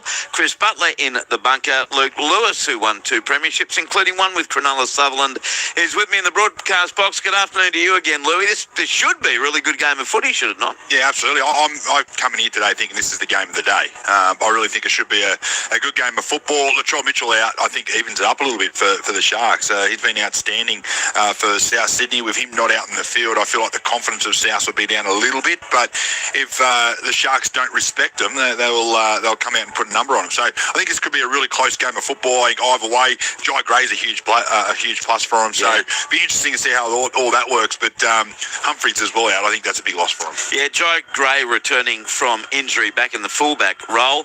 Michael Carianis, good afternoon to you once again. Look, they score a lot of points, South, and Cronulla concede a lot of points. So that may not be the perfect recipe for the Sharks. No, but there's no Latrell Mitchell, no Jack White, and that hurts for South Sydney majorly. And Jack White has probably had his most consistent year since joining the Rabbitohs, and Latrell's been in career best form. You mentioned Jai Gray back. That definitely helps the Rabbitohs, although Matt Duffy did a good job over the past couple of weeks. It's a real interesting encounter. If Latrell Mitchell's playing, I think it's probably you're definitely picking South Sydney. This one has really tipped the scales in Cronulla's favour, I think. All right, now it looks like the team changes are in. So for South Sydney, with Latrell Mitchell out, Latrell Siegwald comes in jersey number 23. We know him to be from Wagga Wagga. And also for the Rabbitohs, their other change comes on the bench with Jamie Humphreys ruled out, and his replacement is in 21, and that's Moala Graham Torfa for South Sydney. And for Cronulla Sutherland, a quick look down their card. It looks like their 1 to 7 is fine. The back line, there's no changes. And their forward pack suite as well. The only change is to their bench. You can scratch Braden Welly, replacing with Riley Jones. The referee, Jared Cole. Chris Butler in the bunker, as I say. Perfect conditions. We'll be back for this one at 5 o'clock for the between game show. Glenn Lauder, let's go back to the Wollongong thrashing. Yes, thank you, Andrew. 32 points to nil really has been a thrashing in the opening 40 minutes. Newcastle with 6 unanswered tries, doubles for Dom Young and Greg Marju, Bradman Best and Dylan Lucas also scoring. So tough afternoon at the office for the Dragons so far. 0467 920 222 on the text line. Thanks to James from the Inner West. Dean definitely has some upbeat tempo to his chat today. The Red V must remind him about that famous night, 2005 prelim, Dino, going back to your absolute best. What a performance that was. So you've got a fan from James in the Inner West, mate. Might be a fan or it might be a mate just trying to get everything. Oh, well, when you get man of the match performances the week before a grand final, then they live with you for a long, long time. As St George Illawarra get us back underway, and Dane Gagai will start for the Newcastle Knights, 19 away from his own goal line, 20 in from the eastern touchline. They come open side left, one off the ruck for Sorlo, and Big Fasami has the ball 28 away from his own goal line, not quite the 30-metre line, as Newcastle have the first ball in the second half, looking for more points with that 32 points to nil lead, and Tyson Frizzell goes to within 11 of halfway 21 in from the western touchline. Sandon Smith out of dummy half to Crossland and then gets the ball away again. And Dylan Brown is wrapped up by 3 Dragons players, 4 short of the halfway line. So we didn't see Crossland come out of it was forward out of dummy half, surely. It was picked up by the officials and Dean Hallertau here. Yeah, I was just going to say, we didn't see Crossland get out of dummy half last week. He stayed at hooker for the entire game, but Sandon Smith has been introduced today to get out of dummy half, but he didn't really get that pass quite right there, Dino, and the Dragons get the ball just inside Newcastle's territory. Yeah, always a bit of an adjustment when you've been playing in a different position for a lot of time. No doubt he's practiced there, but he did a really good job subbing in as a 7 for them while they're dealing with injuries, and probably earned his spot on the bench, so a good fit going in at dummy half. And they'll get a penalty as well here, the Dragons, because Newcastle were offside at the base of the scrum, so the forward pass and now the penalty. Back-to-back positives for the Dragons after a first half of negatives.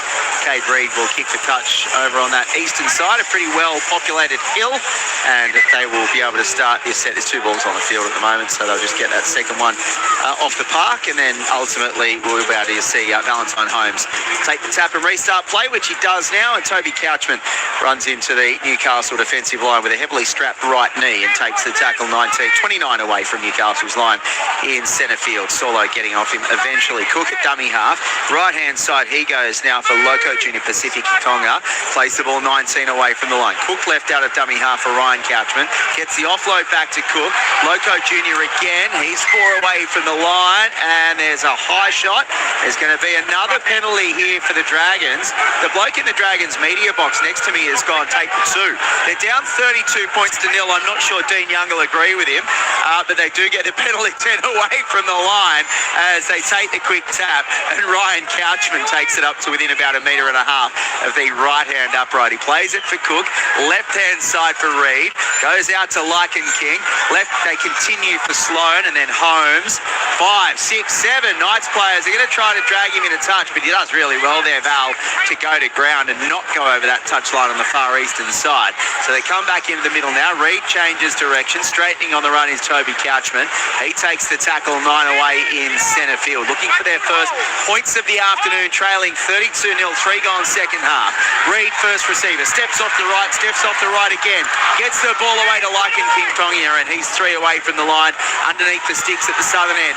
Good change of direction to Loco Pacifica, and he is 1 metre away from the line. They come right now. Lycan plates it through with a kick. Hamish Stewart's chasing. Greg Marju can't pick it up. Hamish Stewart's there to pick up the pieces and score the try. Well, Marju had the opportunity to either bat it dead or put it to ground in the in goal, but he was unable to control it, and Hamish Stewart was right there to clean it up.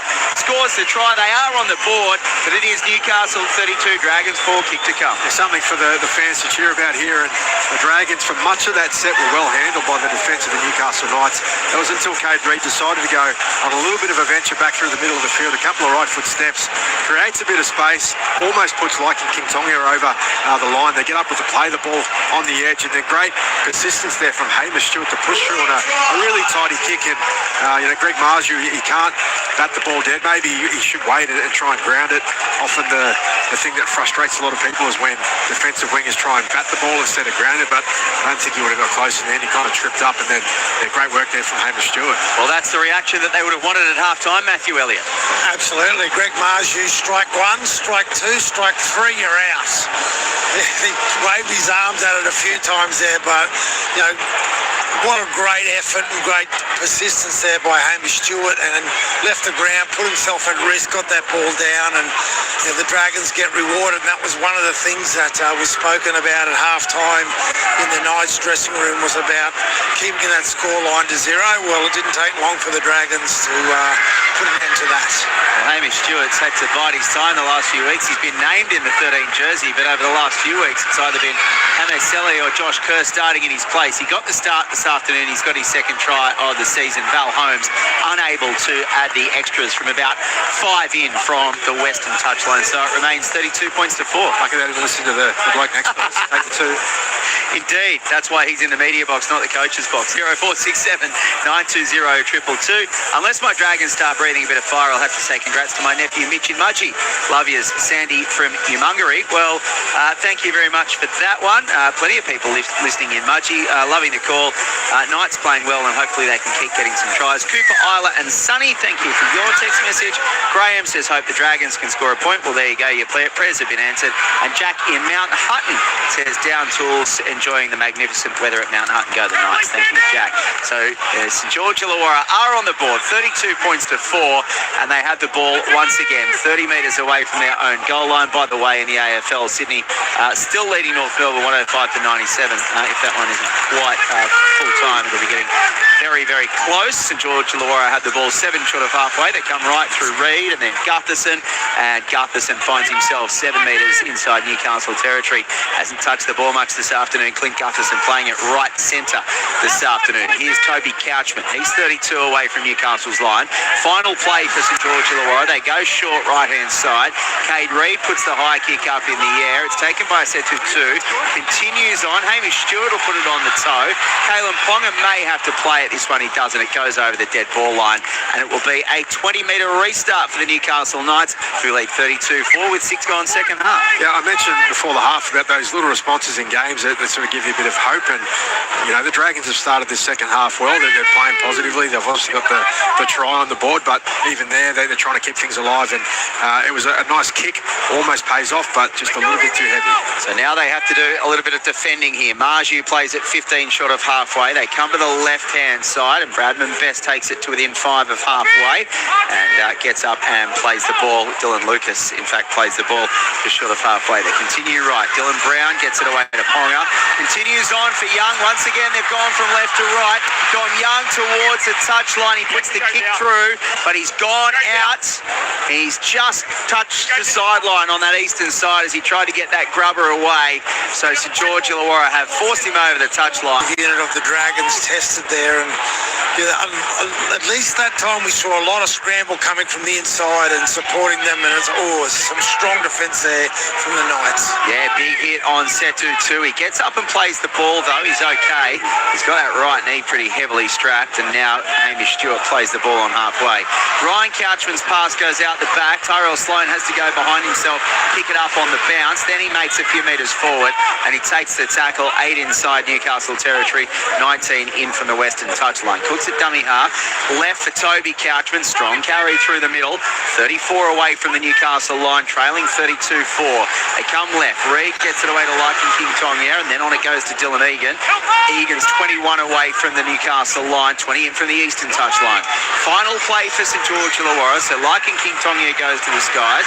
Holmes is there, but it bounces. No one goes for it. Straight into the arms of Kalen Ponga, and he passes to Dom Young, who takes the tackle for Newcastle, 9 away from the line. That was weird. There were 2 St George Illawarra players there, and they almost thought the other one was going to take it, and it bounced right in between both of them. Yeah, a bit of hesitation from the Dragons, but again, they're finishing down the other end of the field. They haven't seen a lot in attacking possession, so that's where they want to be playing. If they can just be patient, keep building their game, and try and edge their way back in, there's going to be chances for them. So Newcastle through Saifidi, 30 away from his own goal line, 20 in from the western touchline. He's had his break with Saifidi either side of half time. It's Sanders Smith out of dummy half, comes left for Marju. Back on the inside for Bradman Best, and he takes the tackle about 6 short of halfway, 8 in from this western touchline. Interesting, Best has been more on the wing here in the start of this second half. Wonder if he's fully fit. Kick goes downfield, and it's picked up by Tyrell Sloan. He does defend at centre, but he's been looking like he's been attacking on the wing. I might keep an eye on that one. But anyway, he takes the tackle of Sloan, 21 away from the Dragons line, and now Setu 2 comes away through the middle of the park, about 23 away. We've had 9 minutes of this second half. St George Illawarra scoring the only try since half time. They trail 32 points to 4, and they are 30 metres away from their own goal line. line through Matt Finge at the moment. He'll play the ball for Cook back on the middle of the field. Toby Couchman, and another strong carry from Couchman, and an offload for Cook backing up. Left-hand side, Dylan Egan over halfway. Better stuff for the Dragons. Gets away to Holmes. Holmes still going over the 40. He gets a pass, but it's out the back to nobody. Has to go back behind him and pick it up. Over there does the second rower. It's not Ryan Couchman over there. Who's that over there? It's Matt Finge. He plays the ball 10 inside Newcastle territory. Here is Ryan Couchman now, and he has it 30 metres away from Newcastle's line in centre field. They come right. Cade Reid will go to the skies on the last. Waiting for his set 2-2. Batting it back to Hamish Stewart. Keeping it alive for Tyrell Sloan. Flick pass out the back. Gutherson can't get there, and that one goes over the touchline. But they are throwing the ball around here. The Dragons are looking a little more lively than they were in the first half. It goes over the touchline. Newcastle will get to play the ball 15 away from their own goal line. They lead 32 points to 4 the Knights. Yeah, I think it's some individuals just really looking for some chances, drifting across field. Tyrell Sloan's looking to inject himself as much as possible. So, yeah, like I said, they're playing with a lot more positivity. The Newcastle Knights are answering it. They're scrambling well. They're holding their defensive line. And those high kicks on last play, they're just sitting back and letting the Dragons come up with the ball, but they're ready to pounce straight away defensively. Ron has been out cutting cotton, listening to the call. Thank you, Ron. Go the Knights, he says. And Mitchell Kensington says, great play the ball speed, but the Dragons can't convert it to points. Thank you, Mitch. They have looked better in this second half. 0467 920 222 as Frizzell plays the ball and then gets up.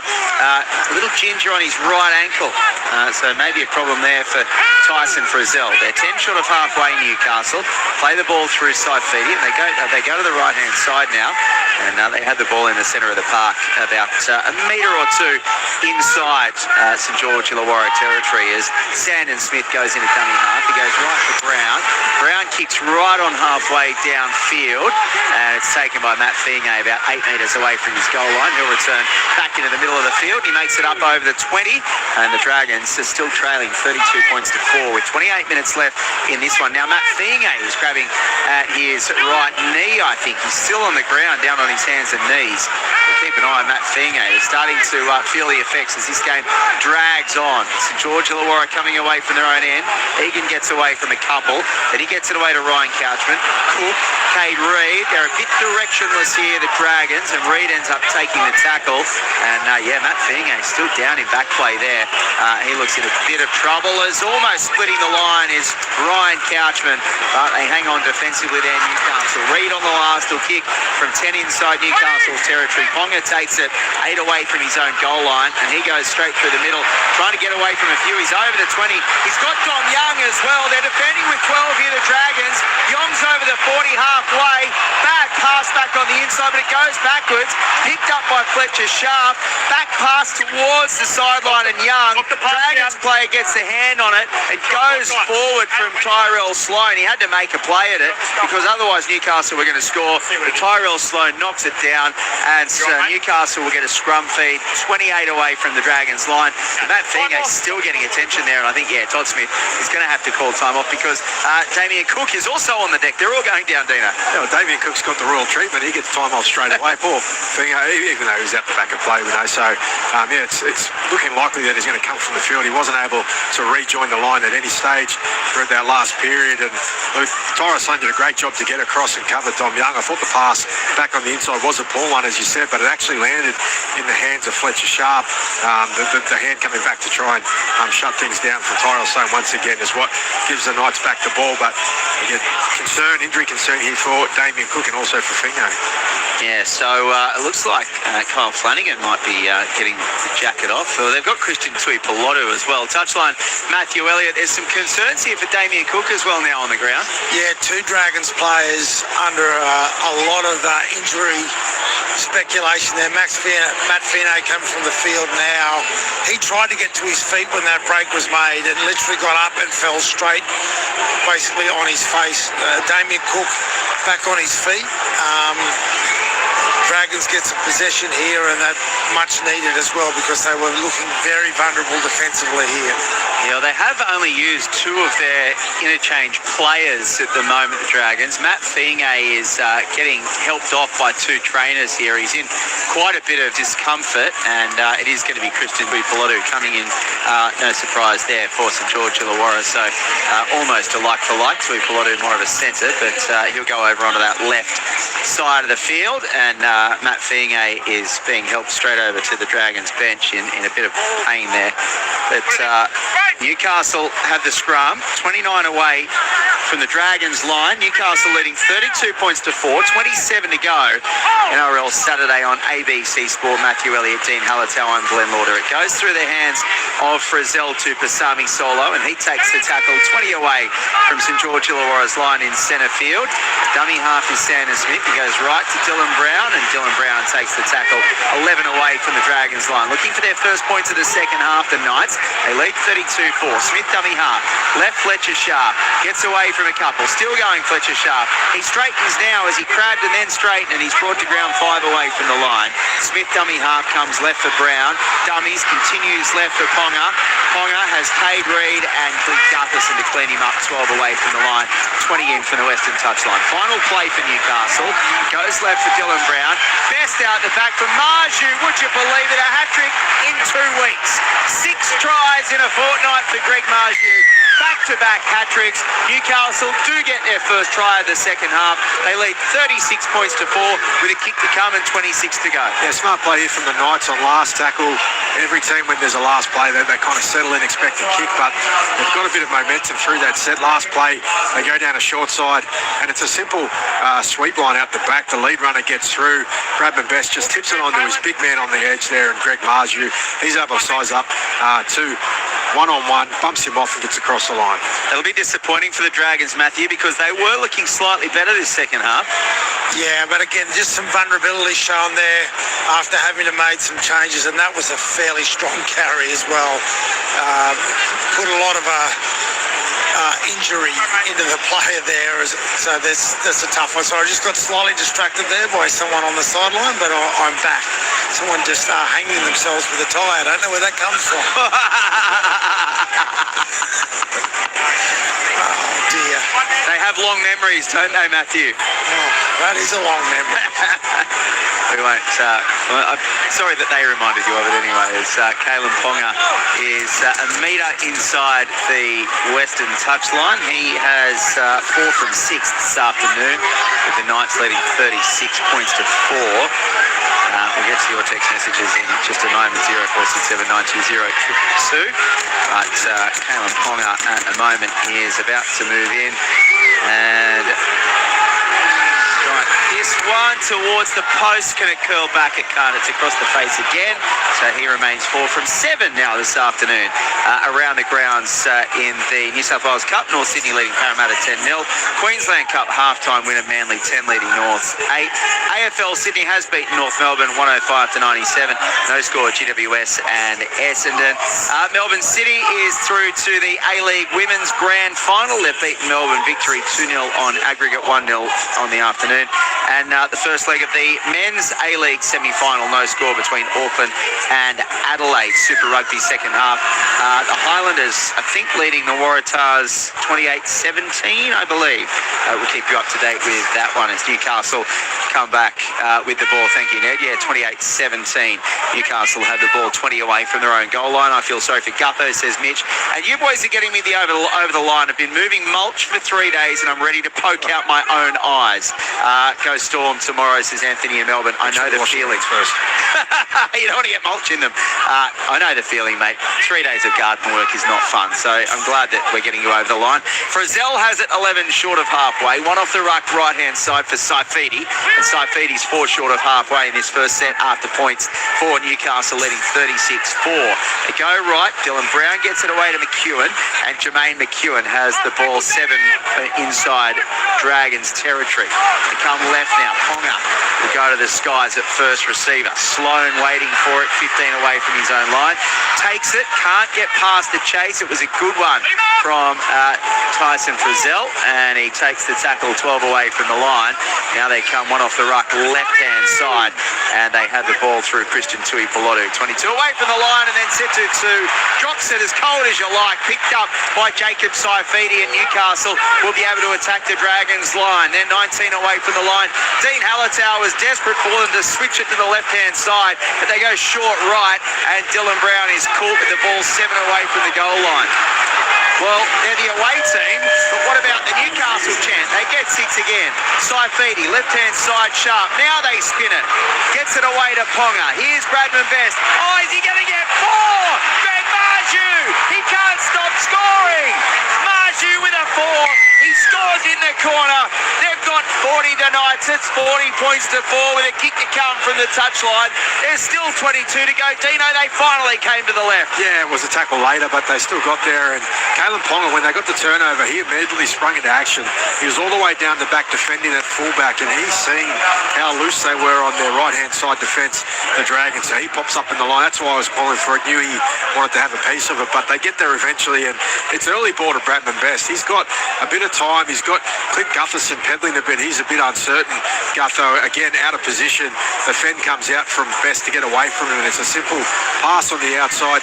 Again, Marju's so big and strong. If you give him just a little bit of space and give him the ball out in front and some time to do the work with his feet and his strength, he's able to get across the line. And unfortunately for two, he's just sitting on his heels, and there's not a lot he can do to stop that. Well, last week was his 3rd career hat-trick, and now, for the first time in his NRL career, he's got 4 in a game.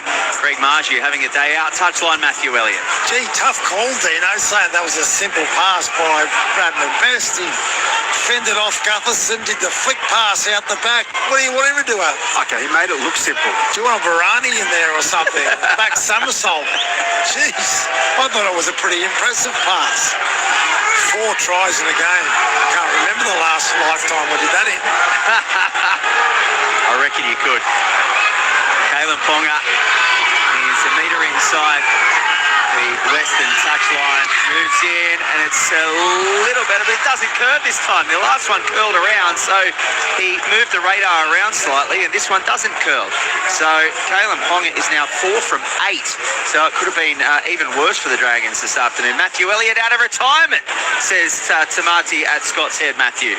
Yeah, just also letting you know, like, even though, you know, the club's in a lot of adversity as far as their on-field performance, it's great to see 11,000 people here today showing up. It will be a lovely day here down in Wollongong. Thank you, Matthew. Told you boys to give it to Best. Yeah, thank you. Chris from Illawarra says, as a Dragons fan, it's a very tough afternoon, but still enjoying the call. Thank you, Chris. Harry from Gerringong has asked this text message a couple of times now. Do you think the Dragons could concede 50 points? Yes. They're 44 down with 21 minutes to go. Of course, before the bye, they conceded 62 on Anzac Day against the Roosters. So that's over 100 points in their last 2 games, St George Illawarra. And they have conceded now 200, make it 305 points in the first 9 games this season. That is the worst in their club history. They had the ball 30 metres away from their own line, Newcastle, and Ponga makes it just over the 40. He's 9 short of halfway. It's the final play for Newcastle. They come to the right, and Brown will kick down the short channel. Back towards the middle. It's a deep one. Sloan has to take it falling backwards. He gets up and moves back into the chase. And Bradman Best is there alongside Lucas. And Sloan takes the tackle 15 away from his line. Reid is at dummy half. Right for Setu 2. And they make something happen here. Fletcher Sharp holding on desperately. They go into the middle. Reid gets it away. And now Josh Kerr is brought to ground 27 away from his line. Left-hand side, Tuipolotu goes on a strong run. Brown goes down low and brings him to ground 11 short of halfway. Scooting out of dummy half is Val Holmes. Getting the pass away, backing up is Tuipolotu after playing the ball. And he's tackled 3 short of the halfway line for St George Illawarra. Illawarra, 10 in from the eastern touchline. Lucky King Tongia gets it away to Toby Couchman, and Toby has the ball about a metre inside Newcastle territory. Final play. We've got just under a quarter of this one to go as Cade Reid kicks downfield for Ponga. Oh, almost a bobble there from Ponga. You don't see that there very often, but he contained it well, and he gets past the first line, gets past Lucky King Tongia, gets past Egan as well, can't get past Val Holmes, and he takes the tackle 35 away from his line. But you get the feeling it's getting easier as things go, Newcastle. They go right. Dom Young, he's got two this afternoon. He's getting upstaged by his wing, his collegiate winger. Is that English, part of an English accent thrown in there? Me? Yeah. Oh, I don't think I did. I'm not from Dewsbury. Might be a southern accent, if anything. More of a, Guy Pearce Paul accent, from London. As they go right, it's Trey Mooney gets the offload away now. Here's Fletcher Sharp. And Fletcher Sharp can't find a way through. Josh Kerr's there to put him to ground alongside Stewart, 2 metres inside St George Illawarra territory. He'll play the ball for Sandon Smith, coming right now for Tyson Frizzell, and Frizzell goes on a strong carry. He's 36 away from the line. It's been a good set from Newcastle. They've rolled all the way up the field, and Dylan Brown will kick from 30 away from the Dragons line on the charge. It bounces. It might end up for Dom Young. He bats it back, still the last. They'll spin it left here. It's on the ground. It's an ugly pass. It's knocked down by Gutherson. They will get 6 again. Fletcher Sharp goes left for Best. He's got Marju. Marju wanted 5, but Best takes the tackle. 9 away from the line with a full set. It was going to be a tough pass, I guess. He plays the ball for Sandon Smith. They come right. Fletcher Sharp gets it away to Trey Mooney, and he just stands up looking for a way through. He can't find it, so he takes the tackle. This is unbelievable. The Newcastle chant. It's like we're in Hunter Stadium. They play the ball 8 away from the line. Dylan Brown goes himself, and it's good desperation defending. 2 away from the goal line. Plays it Smith. Trey Mooney on the charge. Dragons defence holds steady, and he actually went without it. He couldn't control it. Loses the ball into the Dragons players on the way through. And St George Illawarra get away with that one. They'll get a scrum feed. 10 away from their own goal line. But there is 17 and a half to go, and Newcastle already lead 40 points to 4. Yeah, you can see the temptation there from Sandon Smith out of dummy half, looking for that short power runner near the line. The defence had been scrambling over the previous couple of rucks, so he hits the ball to Trey Mooney short, but the pressure was there, and well done to the Dragons defence for holding firm in the middle, causing the error and getting the ball back. But Newcastle, every time they touch it, looked like scoring. Jason from Crow's Nest, boys, doing a great job on this call. It's a tough watch, and I'm a Manly fan. Thank you, Jason. Appreciate your text message. Tui Pilotu plays at 10 away from his own goal line. Dylan Egan goes on a carry now, but there's plenty of Newcastle defenders muscling up. Saifidi's there. Frizzell was there as well. He plays the ball 11 away from the line. They come one off the ruck left-hand side for Ryan Couchman. He goes to ground on his back, 19 away from his own line. They play the ball in centre field. Cook at dummy half comes right for Kerr. Strong carry from Josh Kerr, but good defending. Dylan Lucas was heavily involved. Cook takes steps out of dummy half. He makes about 6 or 7, and it's a high shot on Damien Cook. It was Mooney coming over the top, and Dylan Lucas as well. So they give away the penalty on Damien Cook, and the Dragons will get that going for touch. 35 away from their own goal line. It was Lucas, wasn't it, at the second attempt there for that high one, Dino? Yeah, it was obviously the speed and footwork that Damien Cook has. He cut back against the grain, and then Dylan Lucas at marker just throws the arm out. A little bit loose, but not a lot doing. Jacob Halangahu on the field now for the Dragons. His first touch sees him 11 inside Newcastle territory. Reid gets it away, and good strong carry from Hamish Stewart. 28 away from Newcastle's line. Plays the ball for Cook. Left-hand side for Ryan Couchman. He's 17 away from Newcastle's line. As Cook comes right. Cade Reid gets it away to Larkin King-Tongia, and then on it goes to Halangahu. He's only 8 away from the line now. Getting up and playing the ball for Cook again at dummy half. Lefty goes Hamish Stewart. Cade Reid had to grab for that one a little higher than he would have liked, and then he takes the tackle of Brown. 11 away from the goal line at the southern end of Wollongong Stadium. Gets up and plays it for Cook. Comes back right for Hamish Stewart. Gutherson covers towards the in goal for set to 2, and I think he just about about gets there before the dead ball line. Great chase from set 2-2 and a beautifully weighted grubber from Clint Gutherson. They get their second of the afternoon, the Dragons, but they still trail 40 points to 8 with a kick to come and less than 15 to go. Yeah, it's really nice setup on the last play there. They shaped out the back, so there was a sweep line set up, and you can see that Greg Marjorie thinks that it's going to go through the hands, so he rushes up to try and get to the next man out to come up with the tackle if the ball goes through the hands. But what it does, it creates a lot of space in behind the line, and Clint Gutherson does a great job to see that, puts the ball on the toe, really good touch, and then the chase through from set 2-2 is able to get the ball comfortably, go to ground and get their second try of the afternoon. Touchline, Matthew Elliott. Yeah, Clint Gutherson there pushed himself in, took himself out of centre and played like a fullback role there as well. So he was only, 2 passes off the ruck, and it was a really nice touch there. And just maybe some of that subtlety that the Dragons have missed today from his playing at fullback. 0467920222. Bill in Brisbane says if it was a boxing match, the ref would stop the fight. And I can only imagine what Joey Johns is thinking. Is this the Dragons suffering a bit of karma? This losing streak for all the great years when they were too good last century. The old 11 straight. Geez, they're paying the price, aren't they? And it was a long time ago. Val Holmes is about 4 in from the western touchline.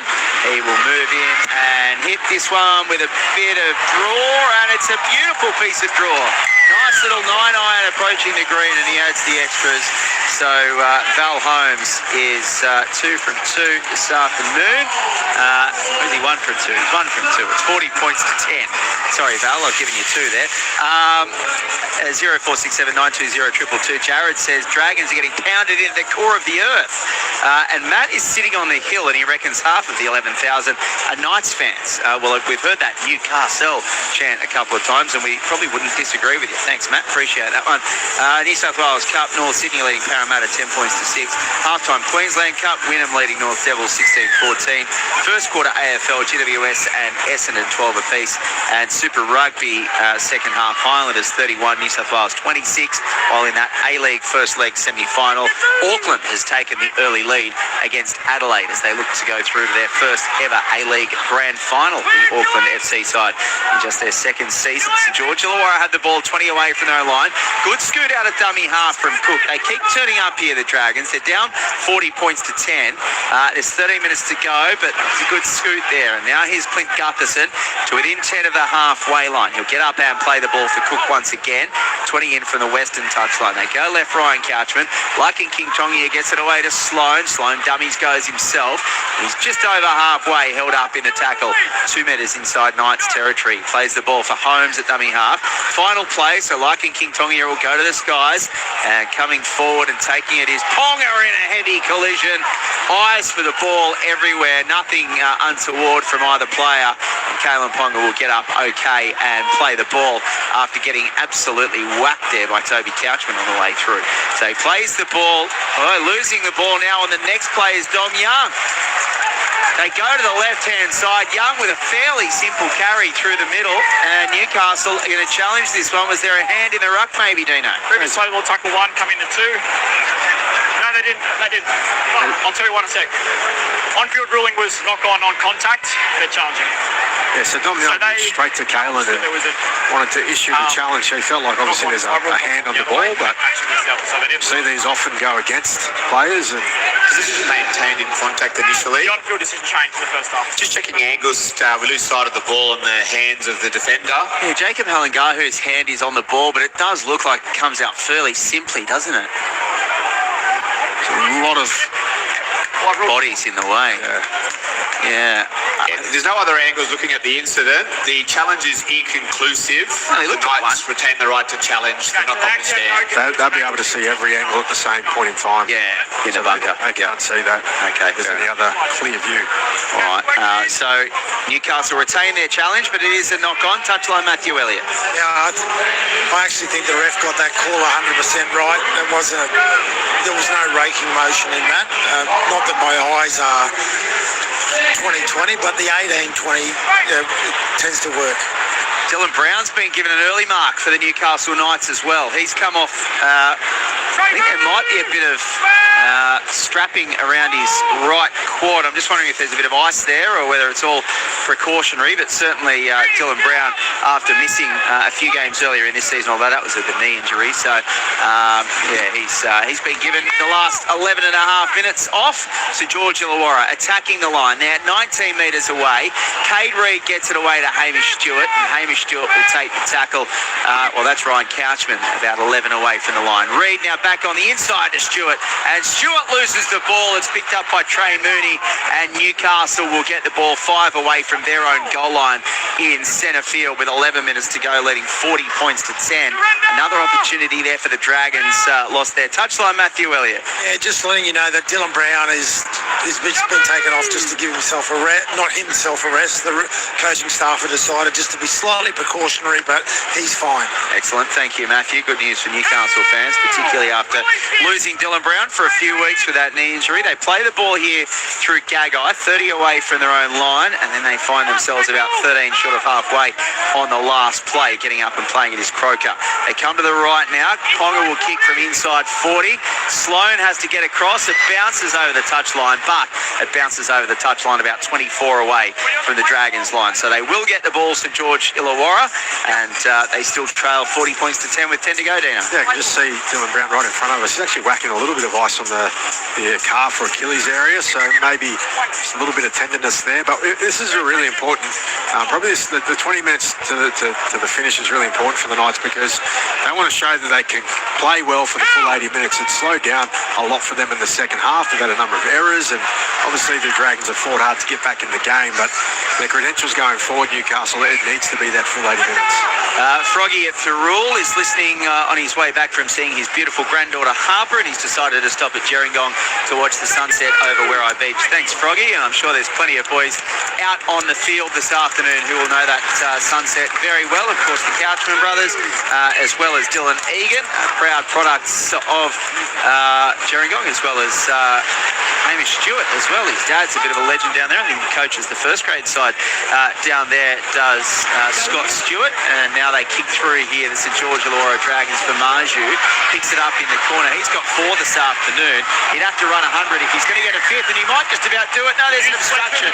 He's gone behind Fletcher Sharp. The Knights are blowing up. They're going to challenge it. Marju was away, but Todd Smith has seen the obstruction here. 9 to go. On-field ruling is they use the Knights play in front of the balls of obstruction on Clint Gutherson. Newcastle challenging. He stopped in the line, but... So Newcastle are arguing that Fletcher Sharp wasn't obstructing the Dragons runners on the way through. Play leading up to this. Marju runs straight into set 2. He's behind the player, is he? Fletcher Sharp is in a position as a support player. He's playing at this stage. Yeah. Gutherson. Well, Gutherson runs straight into the back of The it. referee that blows his whistle at the 20-metre line, Greg Marshall would play the ball as a mutual infringement. The challenge is successful. Yeah, Probably in live, it looked weird because he was moving towards where Marju was, but he was behind Marju anyway. Yeah, from behind, and Gutherson did have to get across, but Gutherson ran straight into the back of him. He didn't even know he was there. So Newcastle retain another challenge, and they have to play the ball. They come to the right now. Sandon Smith gets it away to Ponga. Kalen Ponga will be successful in game number 150 in the NRL this afternoon. They lead 40 points to 10. Here's Newcastle Knights, and they're on the attack again. Up over the 30-metre line is Matt Croker. They're trying to strip the ball off him, but he holds onto it. He plays the ball 32 away from his own line. Crossland comes left for Fletcher Sharp. Changes direction, and then he's wrapped up 11 short of the halfway line in centre field.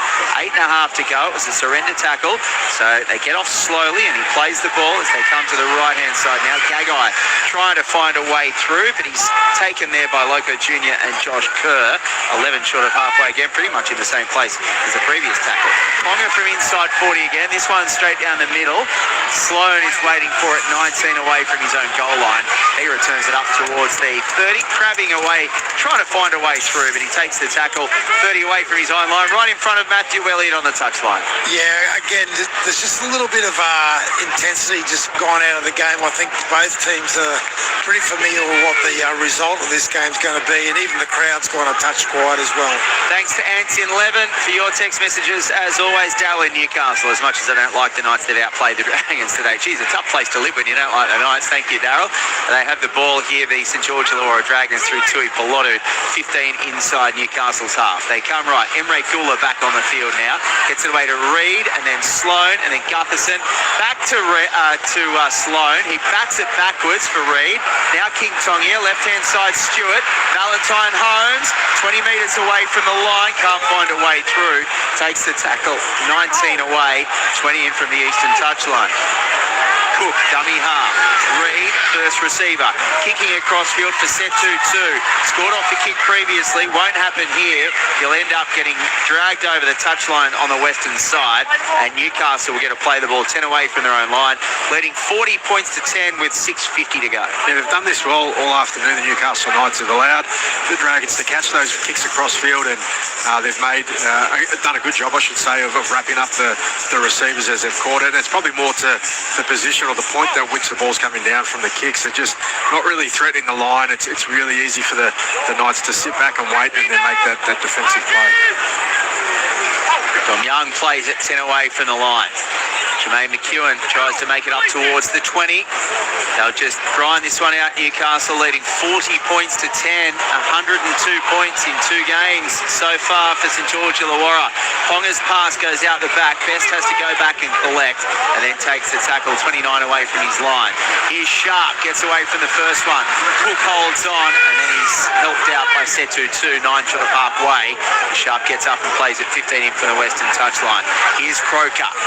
He's 4 short of the halfway line. Loco Pacifica and also Emre Gula doing the defending there. And now the kick downfield from Sandon Smith will bounce. It was outside 40, but Sloan gets the kind bounce and then takes it about 5 in from the western touchline, 15 away from his own goal line with 5.5 to go. Newcastle leading 40-10. Don't forget, we're heading to Stadium Australia next for the South Sydney Rabbitohs up against Cronulla with Michael Carrianis, Luke Lewis and Andrew Moore. And then Quentin Hull is heading to Brookie tonight for Manly and the Broncos as the Dragons get bundled over that eastern touchline. Good defending there from Dane Gagai and Dom Young. Christian Tuipulotu couldn't stay in the field of play. Newcastle get the ball 25 away from the Dragons line and with a 40 points to 10 lead and 5 to go. Yeah, it was smart play there from the Newcastle Knights outside men. They just held him up and kept the momentum of the tackle going. So the referee allowed it to continue. They get him across the touchline, and we actually haven't looked down this way for a while. So it's the first time we're going to see the Newcastle Knights in some time have a crack at attacking ball. Plenty of people cheering on. The Dragons are disappointed with what's happened. Liam at Jervis Bay left at half-time. Dragon Petey, Dubbo Dragon as well. And come on, Dragons, Kerry and Vi from the Gong Holidang in Istanbul. Well, they're not going to like this because the Newcastle Knights go to the left from the scrum. They continue on. Best gets it out to Greg Marju. A 5-star performance by Marju this afternoon. 5 tries, 8 in 2 weeks, 44 points to 10 with a kick to come and 4 minutes to go. Greg Marju on a 5-star afternoon. Well, he's been on the end of some really nice passing all afternoon from the Newcastle Knights. This time it's Callum Ponga who throws the last ball, but the tempo that they run with, the time that they get in terms of their catch and pass has been really well done, really well executed. The man inside of it was a bit of a flip.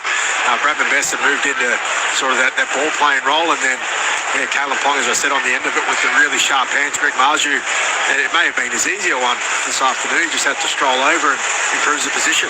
Marju becomes the 45th player in NRL history to score 5 in a game. Touchline Matthew Elliott. Yeah, I'd also have to say Sandon Smith played a really nice role in that. He was the first receiver there and just dug into the line there and held the Dragons defenders up just enough to provide Callum Ponga enough space. What about his catch and pass class effort there. Greg Marju, he'll be buying him a few ice creams on the way home. Yeah, I can imagine he would be. Just the second Newcastle player to do so. A trivia question, can anyone tell me who the only other Newcastle player to score 5 in a game was? No, it was 2022 Edric Lee against the Gold Coast. So don't worry if you weren't going to get that one. As Kalyn Ponga is unable to add the extras, it remains 44-10. And if there's a blot on the copybook today, Kalyn Ponga has got 4 from 9. Touchline Matthew Elliott. Now Kalyn's coming from the field because he missed so many kicks he's been dragged. He's got the hook. He's just... I dare say, if you look at the coach's box beside you, he's thrown the pen down and gone, you miss another goal, you're hopeless. Get off the field. Hook him, 44 points to 10. It could have been, what did I say, 4 from 9. So it could have been 54-10 if he kicked those 5 goals. But I'm sure they won't worry too much about that. It's been a fairly clinical performance by the Newcastle Knights. They lead 44-10. There's still 3 minutes to go. Can you please try and be slightly interesting when... Oh, no, this is an AFL one. Oh, thanks for that. you can bag them as much as you want. Thanks, Tassie Damo. I don't know why I came through to... I think Corbin probably just forwarded it to us. He didn't want to deal with that one. As the Newcastle have the ball 10 away from the line and they make it up over the 20. They have the ball in their own half after points. They come back left now here and Matt Croker is tackled by 3 St George Illawarra players. 25 away from his own line and 30 in from the eastern touchline. Getting up and playing the ball left-hand side. Saifidi, good strong run. Backs into traffic and takes the tackle 15 short of halfway. He gets up and plays the ball for Crossland. Comes right for Sandon Smith. Kicking from 35 out from his own line. If he gets a decent bounce, he won't. It bounces up on the 20-metre line and Tui Pilotti returns it up over the 30 where he's brought to ground about 16 short of the halfway line. Just under 2 to go, Tino. Newcastle 44, Dragons 10. Yeah, and I mentioned about just closing out the match for the Knights, and yeah, it's been a lot closer and a lot slower in the second half. Matty mentioned the intensity had gone out of the game, but you can see here the Knights are aiming up the defence, they're moving up quick, and they look comfortable. They've done it comfortable all day. Ryan Couchman, 3 inside Newcastle territory for the Dragons. Cooks at dummy half. Right for Loco Junior Pacific Tongia. He plays the ball 35 away from Newcastle's line. Here's Cook scooting out of dummy half. Cade Reid, Gutherson, quick hands. Too quick for Setu 2. He can't pick it up and he bashes the ball onto his forehead in frustration. Losing the ball. Newcastle will get the ball 23 away from their own line with 1:10 to go and leading 44-10. Touchline Matthew Elliott. Yeah, and again, that probably sums up the Dragons' performance today. And Dean Hallertau's done a great job of describing it. There's people in the right position, but just their connection with each other and through either passing or communications let them down continually. So Newcastle take the scrum 10 away. Oh, it was almost against the feed there. Todd Smith's having a go at the Dragons saying, you can't rake for the ball. You should be able to. Give me the ball. There was a bad feed.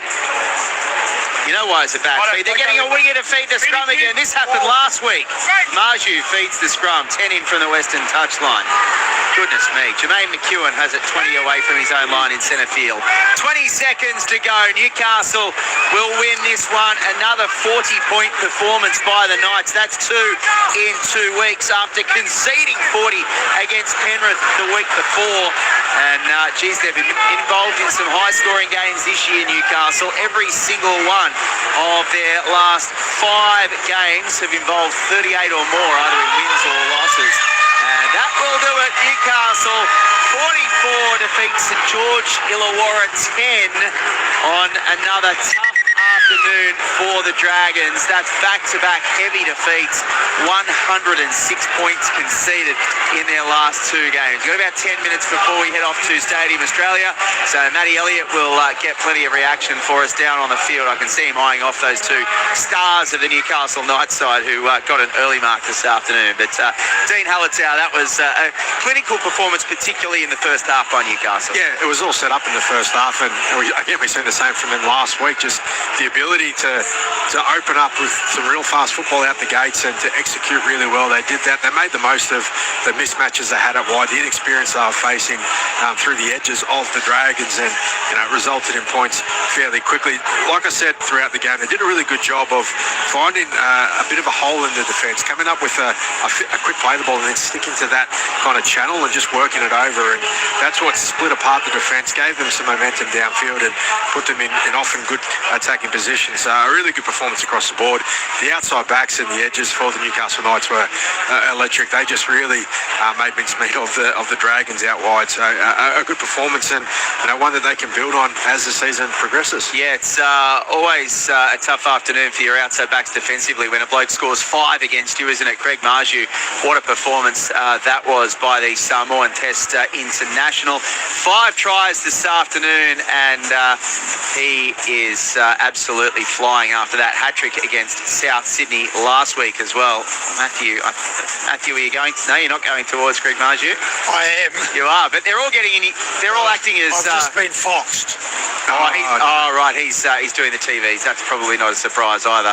That's just outrageous. And the service that he got from Bradman Best as well was outstanding as well. So Matthew is working very hard here, but there are plenty of other. There's people everywhere, and Matthew is down on the touchline now. Just with Matt Croker, mate, when you look at a performance like that from your team and coming out of last week's game, which was a little tighter, what do you put that down to? I think, look, Matty, this game could have been a real danger game. They were desperate. They were off a bye. Obviously the new coach has had some time to implement some of his stuff, and we knew the first 10 minutes was going to be really, really physical, and they did come out pretty hard. It's a bit of a ding-dong. So for us to hold in and have that sort of mindset that we're in for a tough game, I'm really proud of, because obviously they're struggling a bit, and blokes could have been subject to falling a little bit softer on this game. I just was really proud on how physical we started, and we did what we said we were going to do. What about at half-time? Because last week you were fairly comfortable at half-time. What was the messages at half-time, not just from your coach, from the players to each other?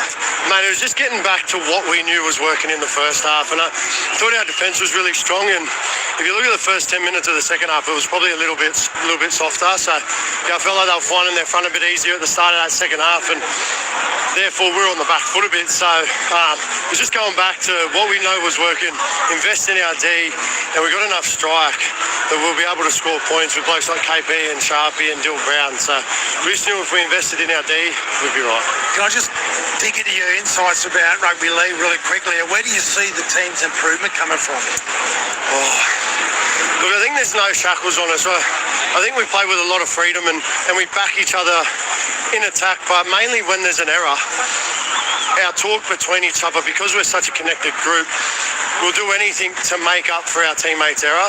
And I think that's a pretty big thing. If someone drops the ball coming out of our own end, we all know that we're going to make this next defensive set so that he doesn't feel too bad. I think you put that down to connection and stuff like that, but it's just the group we've got at the moment. It's just so tight, and I think it shows through our energy and our footy. Well, that's great insight for all your fans, and thank you for sharing that with us. No worries. Thanks, Matty. Yeah, we don't get to hear from Matt Croker too often. Really good talker as well. Another 31 tackles this afternoon. Yeah, you can see in the way he plays a smart footballer. Like he's become that real ball playing, lock forward, and he knows when to pass. He knows when to dig in. He plays with a lot of free smarts, and you hear it come out in the way he talks. Let's get back to Matt. Yeah, just with Phoenix Crossland, and mate, that was a fairly emphatic performance. What do you really put it down for as far as the middles go? I think we had a really clear role today.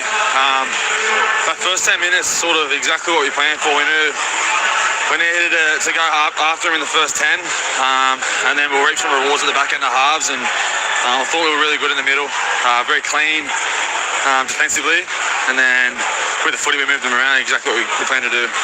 So what do you do when you're a middle player and you've got a bloke who dives over the line 5 times? Do you talk to him on the way home on the bus? Greg's real good. He understands what we do for him in the middle. He's not making 50, but he can score 5, so I'm happy to bust my ass in the middle for him. He does that every week, so no, it's good to see him score, and he had a great pre-season, trained hard, he's happy, so it's good to see him get some rewards.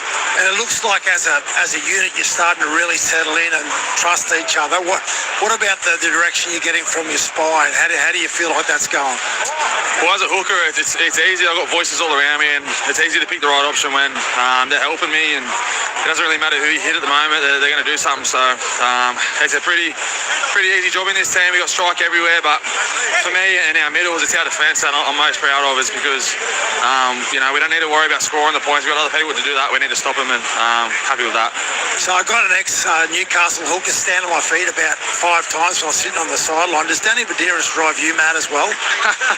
He's just passionate like Bedsy. I think he's enjoying his new role here as assistant coach. We love him, and it's good to have him around. Thanks for your time, mate. Thanks, mate. Appreciate it. Thanks, Matty. Yeah, let's have a look at our ABC Player of the Year points, Dino. Yeah, well, I've gone 1 point to Bradman Best, 189 running metres. He had 3 try assists. He was damaging on that left edge, and he was obviously a key component in getting the ball out to his winger for those tries. 2 points, I'm going Caleb Ponga. He was enormous again this afternoon. His second game back, and he looks like he hasn't missed a beat. 240 running metres, 6 line break assists, 2 try assists as well. So a huge game from Caleb Ponga. And from the 3 points, I can't go past a guy that scores 5 points, even 5 tries. Even though he's a winger. That's their job. What a fantastic game. 219 running metres, the 5 tries, 8 tackle breaks, 7 line breaks. Just a really great contribution to his side. And to go with his 3 from last week, he continues to go strong. Yeah, absolutely. 3 outside backs for Newcastle, their fullback and their 2 wingers, all running for well over 200 metres. Sorry, Phoenix, I've gone all the outside backs. Yeah, boys. You won't be speaking to them on the bus on their way home. Yeah, all of them over 200 metres. Ponga 240, Dom Young 283, and Greg Marju 219, which gives you an indication of just how dominant that was. And in terms of tackling, no surprise that 4 St George Illawarra players are at the top of the tackling charts. Ryan Couchman, Damien Cook, Hamish Stewart, and Toby Couchman, all with 39 plus. Their run metres led by, it was a really good performance actually by Ryan Couchman, because he ran for 169 as well. Toby ran for 131. So the brothers doing an excellent job there for St George Illawarra. And then Newcastle tackles, Phoenix Crossland and Trey Mooney having to make 35. But obviously a pretty easy afternoon at the office for the Newcastle Knights. They've just had the presentation of the Alex McKinnon Cup as well, which is a nice touch between these 2 sides. So that just about wraps it up from Wollongong Stadium. Of course, we're heading off to Stadium Australia in just a moment for that South Sydney versus Cronulla game, and then later on, of course, Manly taking on Brisbane from Brookvale Oval. Thank you for all your text messages. Apologies that we couldn't get to them all, because there were plenty that were coming through this afternoon. So thanks for listening. 44 points to 10 it finished the Newcastle Knights leading over the St George Illawarra Dragons. As we heard there, Greg Marju, for the 45th time in history, has scored 5 tries in a game, not him personally, but across the game as a whole. That would be impressive if you scored 5 tries 45 times. Dom Young scored a double. Bradman Best, Dylan Lucas also scored. Caleb Ponga only 4 from 9 off the boot this afternoon, so he'd be ruining that. That could have been 50 points for 2 games in a row for the St George Illawarra Dragons if Caleb Ponga's kicking boots were brought with him from Newcastle this afternoon. Thank you very much to Ned Hall in the studio. Thank you to Dennis Carnahan on the buttons. Matthew Elliott, always a pleasure. I'll catch up with you over the next few weeks, no doubt. Dino, I think we're around again next week. We probably will be. I haven't looked that far ahead, but next week, mate. Yeah. Happy Mother's Day to Sam and Jean and to all the mums tomorrow afternoon. I hope tomorrow morning. I hope you're all spoiled. And that is just about it from Wollongong Stadium, where it has finished Newcastle 44, St George Illawarra 10. Next, we are heading off to Stadium Australia at South Sydney and the Cronulla Sharks Andrew Moore, along with Luke Lewis and Michael Carianis. Andrew, all yours. Thank you, Glenn. Yeah, hopefully a much tighter game here at Stadium Australia today between two top 8 teams, with the Rabbitohs flying high in 4th position, the Sharkies in 8th. But South Sydney dealing now with a couple of injuries. No Latrell Mitchell, no Jack Whiten, Jamie Humphries not playing. So that means that Latrell Seagward will make his first grade debut in jersey 23 in the centres for South Sydney. Campbell Graham in his 150th NRL game switches from wing to centre, and Edward Corsi, the former Warrior, will play on the wing for South Sydney. And one change to the bench with Jamie Humphries out. Moala Graham Torfa will play in jersey number 21. He's played a couple of games this year. For Cronulla Sutherland, the only change to the bench, a repeat of last week, Braden Welly is off, replaced by Riley Jones. In jersey number 20, the referee will be young Jared Cole. This is his 5th game in the NRL. Chris Butler will be in the bunker. Crowd starting to build here at Stadium Australia. We've got the Rabbitohs warming up down at the southern end of the ground to our right.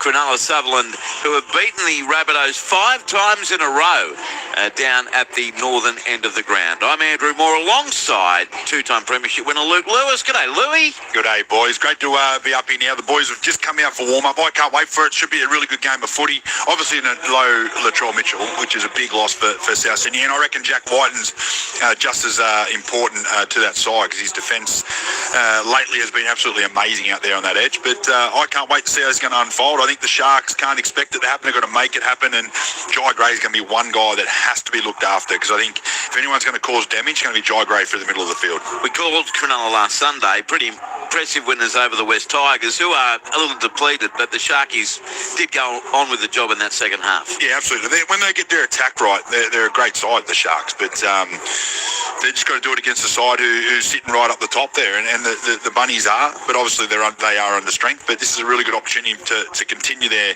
form and get their winning streak going. There's a lot of talk about a few players maybe coming out and playing State of Origin this year. Is that getting in their heads? I'm not too sure, but I like the way they're building the Sharks.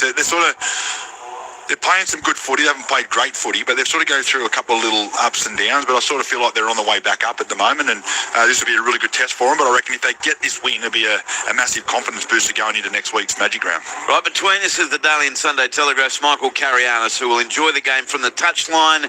Michael, welcome back to you. I don't see how this is not going to be a points fest. Yeah, it's good conditions. Andrew, hello to you, hello to Louis, and two sides that have scored a lot of points over the last couple of weeks. And it's not usually what you think of when you think of Cronulla in terms of points, but they have been able to do that. And South Sydney, they get into a game of touch footy at times, but no Latrell Mitchell hurts. He's been so influential to the point where, I was tipping South, now I'm tipping Cronulla just based on that. Yeah, he's having a monster year back in the centres. I'm pleased for South that Jai Gray returns, because MC, he looked in as good a form as we saw at the start of last year to start this year. Yeah, Matt Duffy did a good job at fullback, but you're right, no doubt. He's been electric, Jai Gray, to start the year, and has added an extra dimension to that attack, and they got that balance right. There's a conjecture around, I think the move was twofold. One, Jai Gray couldn't be out of their top 13 every week after what we saw from him last year, and it's worked out for both parties in terms of Latrell at centre and Jai at fullback. 0467 920 222 if you'd like to send a text. 0467 920 222. Just before we move on, boys, and we will be joined by Parramatta hooker Talon De Silva in around about 5 or 6 minutes from now. What did you make, Louis, of Newcastle's, in the end, pretty much a demolition job of St George Illawarra? Oh, good work by Newcastle. I didn't expect anything less, to be fair. I actually expected a few more points in the second half, but the Dragons did well to keep that scoreline at bay in the second half. But I thought Callum Ponga looked outstanding at fullback, and Marzu on the edge, he just had spiders on him. No one wanted to tackle him. I like what they did, but for the Dragons, I'm trying to look as far down the track as when they can get a win. I don't know if there's any wins on the board at all. I don't know who they played during the Origin period, but they are getting worse. I feel like they're getting worse. Can you disagree with me on that one? I can't. It's a pretty low base over the last couple of weeks, right? So they look bad, and the hopeful spike. Look, I don't think anyone thought Dean Young was going to come and turn the side around because they just don't have the players there. But you would have liked to have seen a bit more grit, a bit more commitment. What's that now? 2 games, 108 points conceded. Haven't even looked like being in the contest, right? And that's the concern now for Dean Young, is that having taken on this job, is he going to do his chances more harm than good to be the permanent coach? Because, they haven't started the process yet. I'd say they'll look at another 3 or 4 weeks before they start to formalise that head coaching process. But, yeah, it's going to be interesting to see what the outcome is. And on that too, I heard that on the grapevine by a few people in the club that you look at them, they look tired, yeah. But they got them there now from 8 o'clock to 5 o'clock in the afternoon. I don't think that's making the job making it better. I actually think it's making it worse. The players aren't turning up wanting to be there at the moment, and now you can see it out in the field, the fatigue. I think everything about the club at the moment is in. They're just trying everything to get that win, but I actually think it's pulling them further away from it. Yeah, they didn't look close today. We're down 32-0 at half-time, and in the end, the Knights win 44-10. And we speak of coaches. Justin Holbrook, the immediate impact, we've spoken about this before, MC, in the last couple of months, that he's had with the new club is palpable. He's been outstanding. Yeah. He's really turned around this Knights group that desperately needed that change last year. When you look at the way they performed this year and how free they look, the style of footy they play, and the calibre of player as well is far superior to the squad that they had last year. However, they're just playing happy, they're playing engaged, and they're a threat. And you look at that, like Bradman Best on that left-hand side with Dylan Lucas and Greg Mars, it's elite, right? And then you've got, like, Dylan Brown hasn't anywhere near hit his straps yet, but hasn't needed to. One thing I'm loving about Dylan Brown's game at the moment, whilst he's, the big name recruit and on big money, he hasn't overplayed his hand whatsoever. When his team is running hot, he's just sort of like getting them into spots and allowing their outside men to do their job. I'll ask you a question. What's the score next weekend? Penrith v the Dragons. Like seriously, it should be 60. That's the last game of Magic Round. We'll be calling it, Louis. If Penrith even remotely close to being on, and it should be, like, they should score 60. That's the secret, though, isn't it? Because they're getting blown away at the moment in the first half. And I thought Newcastle clocked off a bit in the second half. I don't blame them. It must be very, very difficult to do. The Roosters did not clock off. They led 34-4 at half-time on Anzac Day and won 64-16. So they kind of went on with the job. But normally you'd see teams drop off. So whether that happens next on Sunday week, tomorrow week. What are you guys saying? Like, I'm saying, seriously, 60. If Penrith turn up and play, and the Dragons turn up the way they've been turned up, which I can't see any different, I'm saying more. Well, if Penrith defend like we know they can, Saints cannot score a point. If Penrith play anywhere near their best for 80 minutes, it'll be 80. Well, if they get near their best, right? But I'm going to be conservative. 60. Say 60. Yeah, it's going to be. I guess it's going to be interesting. Well, we've broken. It's a really good team against a horrible. There's been a lot of weird records this year. Who knows? Yeah, true. 0467 920 222. If you'd like to send a text, and also on the coaching front, MC, your article today about Kieran Foran looks like he's going to get that gig to be the full-time replacement for Anthony Seabold. They've all but decided the Sea Eagles board to press ahead with Kieran Foran as their long-term coach. They'll now move to work towards a deal to see what that looks like, and importantly as well is what the coaching team will look like around Kieran, because they know he's inexperienced, they know he's young, they know he's probably a little bit ahead of his time, but they'll now look towards to see what that makeup looks like, and they obviously want some experienced coaches. John Cartwright has spent time there. Shane Flanagan's obviously spent some time there as well. Brad Arthur, they've all those guys have been assistant coaches at Manly in the past. So these are the guys that they'll talk to try and build this coaching side around Kieran Foran. But yeah, big news out of Manly that they've all but decided that Kieran Foran is now going to be their permanent coach. Yeah, and look, I don't blame them. Like, strike while the iron's hot. But equally, he's had 5 games as a head coach. So yeah, it's an interesting discussion and thought process. And just while you were talking there, MC, I'm thinking, what has been going through Kieran Foran's head this year? He just retired at the end of last year, comes on board to Manly to get some experience as an assistant coach back where he had so much success as a player. 3 weeks into the season, finds himself as a head coach, and now they're negotiating about him taking over this full-time role. It's crazy. There's so many elements to it, because he had that coaching job lined up at the Titans, but when Manly came knocking, and his family situation, his kids lived in Sydney as well, so that was part of it. His media commitments, he had some media commitments to fulfill as well, so that was part of the reason to join Manly. And initially there was a thought in Manly, well, maybe do we offer him like a second-tier contract as a player and do some part-time coaching, and but eventually he realised his body was done and wanted to turn to coaching. And on the flip side, you look at guys that could have been assistant coaches there. Well, Mick Ennis was an assistant coach there and left to go to the Dragons. Adam O'Brien was in talks to go to Manly but opted to go to Canterbury. So all these guys could have potentially been coaching Manly right now. All right, just before we speak to our next guest, around the grounds, New South Wales Cup. We've got North Sydney Bears leading Parramatta at halftime, 22 points to 10 at Kellyville. Queensland Cup, after winning Manly, defeated North 16-14. 2 games just underway. No score Townsville and Redcliffe, and no score between Sunshine Coast and the Brisbane Tigers. AFL second quarter, Essendon leading the Giants 34-30. In the second quarter, after the Swans beat North Melbourne 105-97. A-League men's semi-final first leg, Auckland FC leading Adelaide United in Auckland 1-0. In the rugby, the Otago Highlanders defeated the Waratahs 31-26. No score yet between Moana Pacifica and Wellington Hurricanes, and that especially for our listeners right throughout the South Pacific via Radio Australia. And at netball underway, New South Wales Swifts and Sunshine Coast 9-all in the first quarter. You're with Luke Lewis, Michael Carianis. I'm Andrew Moore here on NRL Saturday at Stadium Australia on ABC Sport. Last night, what a crazy game at Townsville Stadium, and what a great win for Parramatta, coming from 30 points to 22 down with about 5 minutes to go to win in extra time with that 3-point field goal play from Mitch Moses, resulted in a Ronald Volkman penalty as well. And Mitch Moses not injured. Tom Dearden, as we heard from MC earlier, out for 6 to 8 weeks because of the injury he suffered last night. And one guy who stood tall starting at hooker was Talon De Silva. He joins us on the line now, the Eels Ray. G'day, Talon, how you going? Good, thank you. How are you? Mate, very, very well. What a crazy game that was. Was it insane being out there? Yes, it was. Actually, it was very fast. It was very fun, but a lot of points back and forth. So it was good to be out there. Run us through what was happening with the players' minds when Mitch kicked the field goal. You guys have won, so obviously you think the game's over. What was happening on the field when the bunker's determining that it's a penalty and a penalty goal to come as well?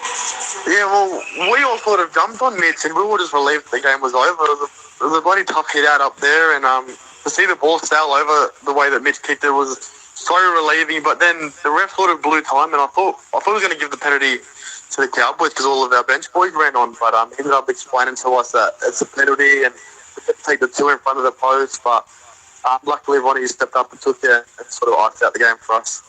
How important is that win for a team that's had a horrid run with injuries this year, Talon, that you can come from behind against a team that's got top 4 aspects in North Queensland? I think they'd won 5 out of 6 coming into the game. To be able to come back the way you did away from home, what does that mean to this group? It just shows sort of everyone that's the way we play, and that's the style of footy we play. We fight and we scrap to the end, and with all the injuries that we've succumbed to over the last few weeks, we've got a lot of young boys and different boys stepping into different roles. So they're coming in, doing their job well, and it's sort of how good our depth is at that club. Coming out with the fight and the scrap to win last night. So yeah. Yeah, Talon, well done last night, mate. Great win. But talk me through, yourself. You've been coming off the bench. What's the difference between coming off the bench and starting for yourself last night? I heard you obviously say that the game was lightning speed. How did that feel? Yeah. It's a big difference starting to coming off the bench. The football is pretty important, I think, especially starting. You got to sort of get your team to the spots in complete sets. Whereas I feel like if I'm coming off the bench, I just sort of try and play my game, run the ball as much as I can, but I had a bit more responsibility last night to sort of help Mitch complete the sets and although I was doing that, sort of stuck to my game, had a few good runs in there, and had a bit of fun out there. So yeah. Mate, do you like? So obviously, everyone wants to get a starting position, but do you feel like your role's better starting, or do you feel like your role's better coming off the bench? I'm happy to do whatever the team needs, whether roles he wants me to start, wants me to put me on the bench. I'll do whatever's best for the team at the end of the day. I love that attitude, but mate, get that starting spot. You looked great last night, so well done. Thank you very much. Appreciate that. How were the lungs, mate? Obviously, your first start, you get to Golden Point as well. Yeah, well, it's a bit different playing up in Townsville. It was 10 degrees hotter than it was down here in Sydney, so I think 25 minutes in, I was a little bit gassed looking for some water, but sort of once you get that second wind, your body finds a way to push through it, and I had people like Mitch and Junes and everyone talking to me, like, sort of encouraging me to get through the pain and endure it, so I felt pretty good out there towards the end of the game, yeah. One of your unsung heroes last night was Ronald Volkman. He's obviously had quite a path back into the top grade. What about his game last night, and what do you like about his game? I like a lot about Ronnie. He's such a silky player. He's put a few good performances over the last couple of weeks, and I feel like it's sort of taken a little bit of pressure off Mitch. You know, Ronnie sort of controls his side of the field and his edge, and he's doing those combinations well with Xiaomi on the inner centres and even Fox on the wing. He set up Foxes for a few tries the last couple of weeks, so he's been really good for us, and it's good to see him sort of step out of his comfort zone and play the best footy that we all know he can play. I'm proud of him. And what about the playing with Mitch and that combination? Obviously, Ronald Volkman is a young half. You're still a developing hooker. You had young Josh Papali'i at fullback as well. So it's all sort of different for the moment. How dominant is Mitch on the field for you guys?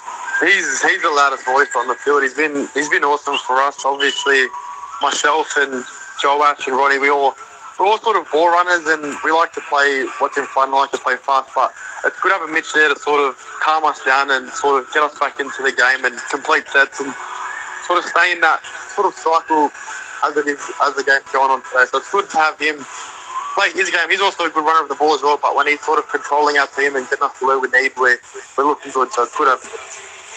You guys next play Melbourne, Talon in Brisbane as part of Magic Round on Saturday night. You looking forward to Magic Round?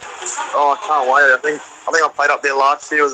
The atmosphere was awesome. It's just hundreds of thousands of fans up there, so it's a good atmosphere to play in. I can't wait. Yeah, it's unique, isn't it? Yeah. And this season for Parramatta, how do you guys? Is it mainly because of injuries that you keeps driving you forward? Because it seems like a lost season for Parramatta. That the results have not gone your way. You're a long way out of the top 8 until a win like last night. What keeps the team driven to winning games week in, week out? I think it's just sort of sticking to our own game plan. We know what type of footy we can play, and there's been the last few weeks we have been playing that type of footy, but there's been sort of periods of games where we've lost concentration and individual errors have sort of cost us crucial parts of the game. So although we do have a ton of injuries, we sort of have that next man up mentality, and boys filling in their roles awesome, and as long as we play our own style of footy and complete sets and hold the ball, I think we'll be all right for the next couple of weeks. Well, great to see you playing so well and thriving as a starting hooker last night, Talon. We'll see you up in Brizzy next week. Good luck, mate. Let's hope the season rolls along nicely. Talon De Silva, the Parramatta hooker, joining us here on ABC Sport after he's been actually really good this year, coming off the bench and now. Well, he adds so much value when he comes off the bench with his footwork and his running game. They look a lot more dangerous when he comes on. So getting that starting role, it is a little bit of a different role, but you've got to pick your times a little bit better, and you've got to manage your energy until you get that second win. But I think his running games is one of his best attributes, so he needs to continue to do that. And if he can do that, then it will get like the best hookers at the moment with the way the game's playing is the running dummy halves like Reece Robson, Blake Brayley. They're playing some really good football. Obviously Harry Grant, but they're all running dummy halves. I think Talon can do the same thing, so he's just got to continue to learn how to get his second win a bit earlier. He's only 21 as well. He's only a baby. There's still lots and lots of growth in him. On the text line, Tim from Newey says, "G'day boys, listening in while watching some local league in Newcastle, Central v Cessnock. Hopefully my Seagulls can get a win tonight for Jakey's 250th. Good on you, Tim. Opening lines for Dennis Carnahan's Song of the Week. Put the tragic dragon who plays down by the sea. If they win a game, they'll go down in history. Sung to the tune of Peter, Paul and Mary's original Puff the Magic Dragon. Say Puff the Magic Dragon. Davo from the Gong. Afternoon, boys. Dragons are playing with a reserve grade standard team. They should get flogged every game. I can't believe $13 million cap could be spent on that team from Winter Dragon. Agree. Yeah, I agree with you. How much would you spend on that team? On the team that's run out there now? Yeah. Flippantly, $10.50. And it'll all be spent on Hamish Stewart, Dylan Egan and the Cashmans. Yeah, really not even half that. Isn't it crazy when you think of it? That's $13 million out there. Yeah. That means the team has been run appallingly. Brian from you, minor, fait accompli at Brookvale, a traitorous conspiracy against Seabold, disgusting. What? Len says, good evening, gentlemen. Love the show as always. Interested to know when the WA Bears join the comp, that'll make it 18 teams in the NRL. Will there be 9 games over the weekend, or will 2 teams have a bye? Mostly there's going to be 9 games, isn't there, MC? And they're talking about bringing the Monday back, aren't they, or the Thursday? It'll be Monday, or most likely 3 on Sunday, I'd say. Yeah. But we don't really know the answers to all of that. But I'm assuming teams are still going to get buys. But for the most part, we are going to get 9 games in a weekend. And it remains to be seen what sort of a squad the Perth Bears can put together in light of what the PNG Chiefs are going to be able to do for the next year. PNG will get the best team, and the Bears will get the second best. That's out of those 2 teams. Out of those 2, correct. South and Cronulla lining up here. MC, you're going to go down to the touchline? Beautiful weather. It's 18 degrees. Feels like 14. Feels like 14? Yeah, it's got Earth Gibbsy. What about the wind? Oh, you'll have to ask Jonty the Beaufort scale. But I think it's quite okay. Thank you, Michael. We've got Cronulla Sutherland forming a huddle down to our left at the northern end of the ground. South Sydney has already left the field. It is not a big crowd here by any means. There doesn't look to be more than 9,000, 8,000 here at Stadium Australia. 5:30 kick-off for this game. 8,000 or 9,000 might be optimistic, but I was going to say, I feel like it can be deceiving here, Louis, because it's so vast when it's not a big crowd. Because where you think there's only small pockets, there still might be a couple of thousand in those pockets. So I reckon we're probably 9,000 or 10,000. But I thought more South fans might turn out for this game tonight. Maybe they're aware of the record against the Sharkies, having lost 5 games in a row. You can keep the text coming, 0467 920 222. That legacy bell that is a feature of every South Sydney home game will be rung tonight by Les Davidson. And Big Bundy, he was a great player for both South Sydney and Cronulla. Fearsome forward was Les Davidson. What a great player he was. Now, around the grounds, New South Wales Cup second half. North Sydney 32, leading Parramatta 10. Queensland Cup first half. Redcliffe 10, leading Townsville Blackhawks 0. Sunshine Coast has scored a couple of early tries to lead the Brisbane Tigers 10-0. Later, Central Queensland Capras playing Ipswich, and earlier, Winner Manly 16 defeated North Devils 14. Earlier in the New South Wales Cup, by the way, St George Illawarra 32 defeated Newcastle 10. Sydney Roosters 28 defeated Canterbury Bankstown 10. In the AFL, after the Swans defeated North Melbourne 105-97. Second quarter, a bit of a shock scoreline. Essendon 47, leading GWS Giants 32. Adelaide United has scored in the A-League men's semi-final first leg to level things up against the home team Auckland 1-all. Later tonight at the SFS, Sydney FC plays the Newcastle Jets. Super Rugby, Otago Highlanders 31 defeated New South Wales Waratahs 26. And in the first half, Wellington Hurricanes leading Moana Pacifica 5-0. Second quarter of the netball, and it's the New South Wales Swifts 17 leading Sunshine Coast Lightning 16, 17-16. Afternoon team, enjoying the call, doing some gardening in Perth. Hopefully another cricket score from Sharks and Bunnies. Latrell, huge miss. Fancy the Sharks for the win, says Dazza. Oh, I do reckon that's a test for Cronulla, Louis. Especially as you pointed out before, no Latrell, no Jack White, and get their defence in order. Absolutely. Look, the Sharks should win this game. With those two guys out, they should win this game. And it's no walk in the park against this South Sydney side. They've got some strike power all over the park. They can play good football. They can score points.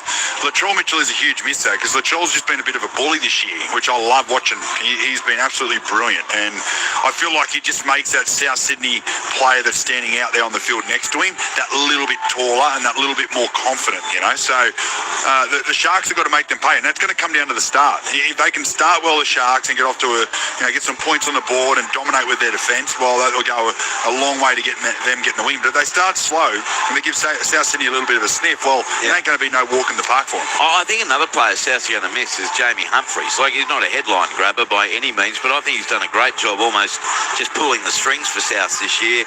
And with him out, the youngster Ashton Ward gets the opportunity for just his second game this afternoon alongside Cody Walker, who's been playing great footy. But I do think he's just one of those steady players, good kicking game, takes a bit of pressure off Cody and Latrell when needed. Without him, I think he might be the sort of player, Louis, you don't know how much you miss till he's not there. Yeah, absolutely. I agree with that. And but I was hearing some talk on the grapevine downstairs when I went down the break that they've given him a rest because the defence hasn't been up to standard. So Wayne Bennett obviously knows what's going on. You found the grapevine down there? Yeah, I did. I went down, had a chat around, and just sort of listened and had a sort of pringed and pronged a little bit to see if I could find anything out, but didn't find anything real exciting. You're pringing and pronging. You like that?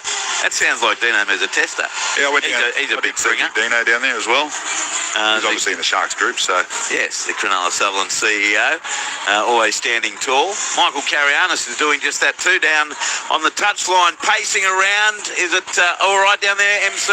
Yeah, great conditions, Andrew, the dry surface. So I think your tip of a high-scoring game is well in play. Looks beautiful, Michael, the ground, doesn't it? Sure. Well, doesn't it? It looks good. This thing's in great condition. We're really pick up the energy down there. Well, you guys know how much I love talking about the grass and jerseys. Well, so if we had Gibbsy down there, he would be walking out there on the field. He'd be telling us how springy it is, how good he's under feet. He'd be waving his arms. He'd be lifting the rest of us because of his enthusiasm, Michael. Oh, you can do that tomorrow. Michael Carianis down there at the touchline. Was he getting a bit tired and cranky down there? It's one of those days, it's when you do the hour, have a little break in and between. And he's got a little bit sleepy and just tired and got cranky pants on. Yeah. But the South will start off well, and he'll get happy again. Dear. Earlier, Newcastle 44 defeated St George, Illawarra 10. ABC Player of the Year points. The man who scored 5 tries, winger Greg Marju, got 3 points from Dean Hallertau, 2 points to Kalen Ponga, and 1 point to Bradman Best for the Newcastle Knights. 0467 920 222 on the text line with the Panthers-Dragons game. The Panthers will make Freddie Kruger look like Snow White beating up the Dragons. Mitch says, geez, it'll be humiliating if the first 2 wins for the Dragons are against the 2 byes they have. How come Roosters and Raiders only play each other once this year and it was the same last year too?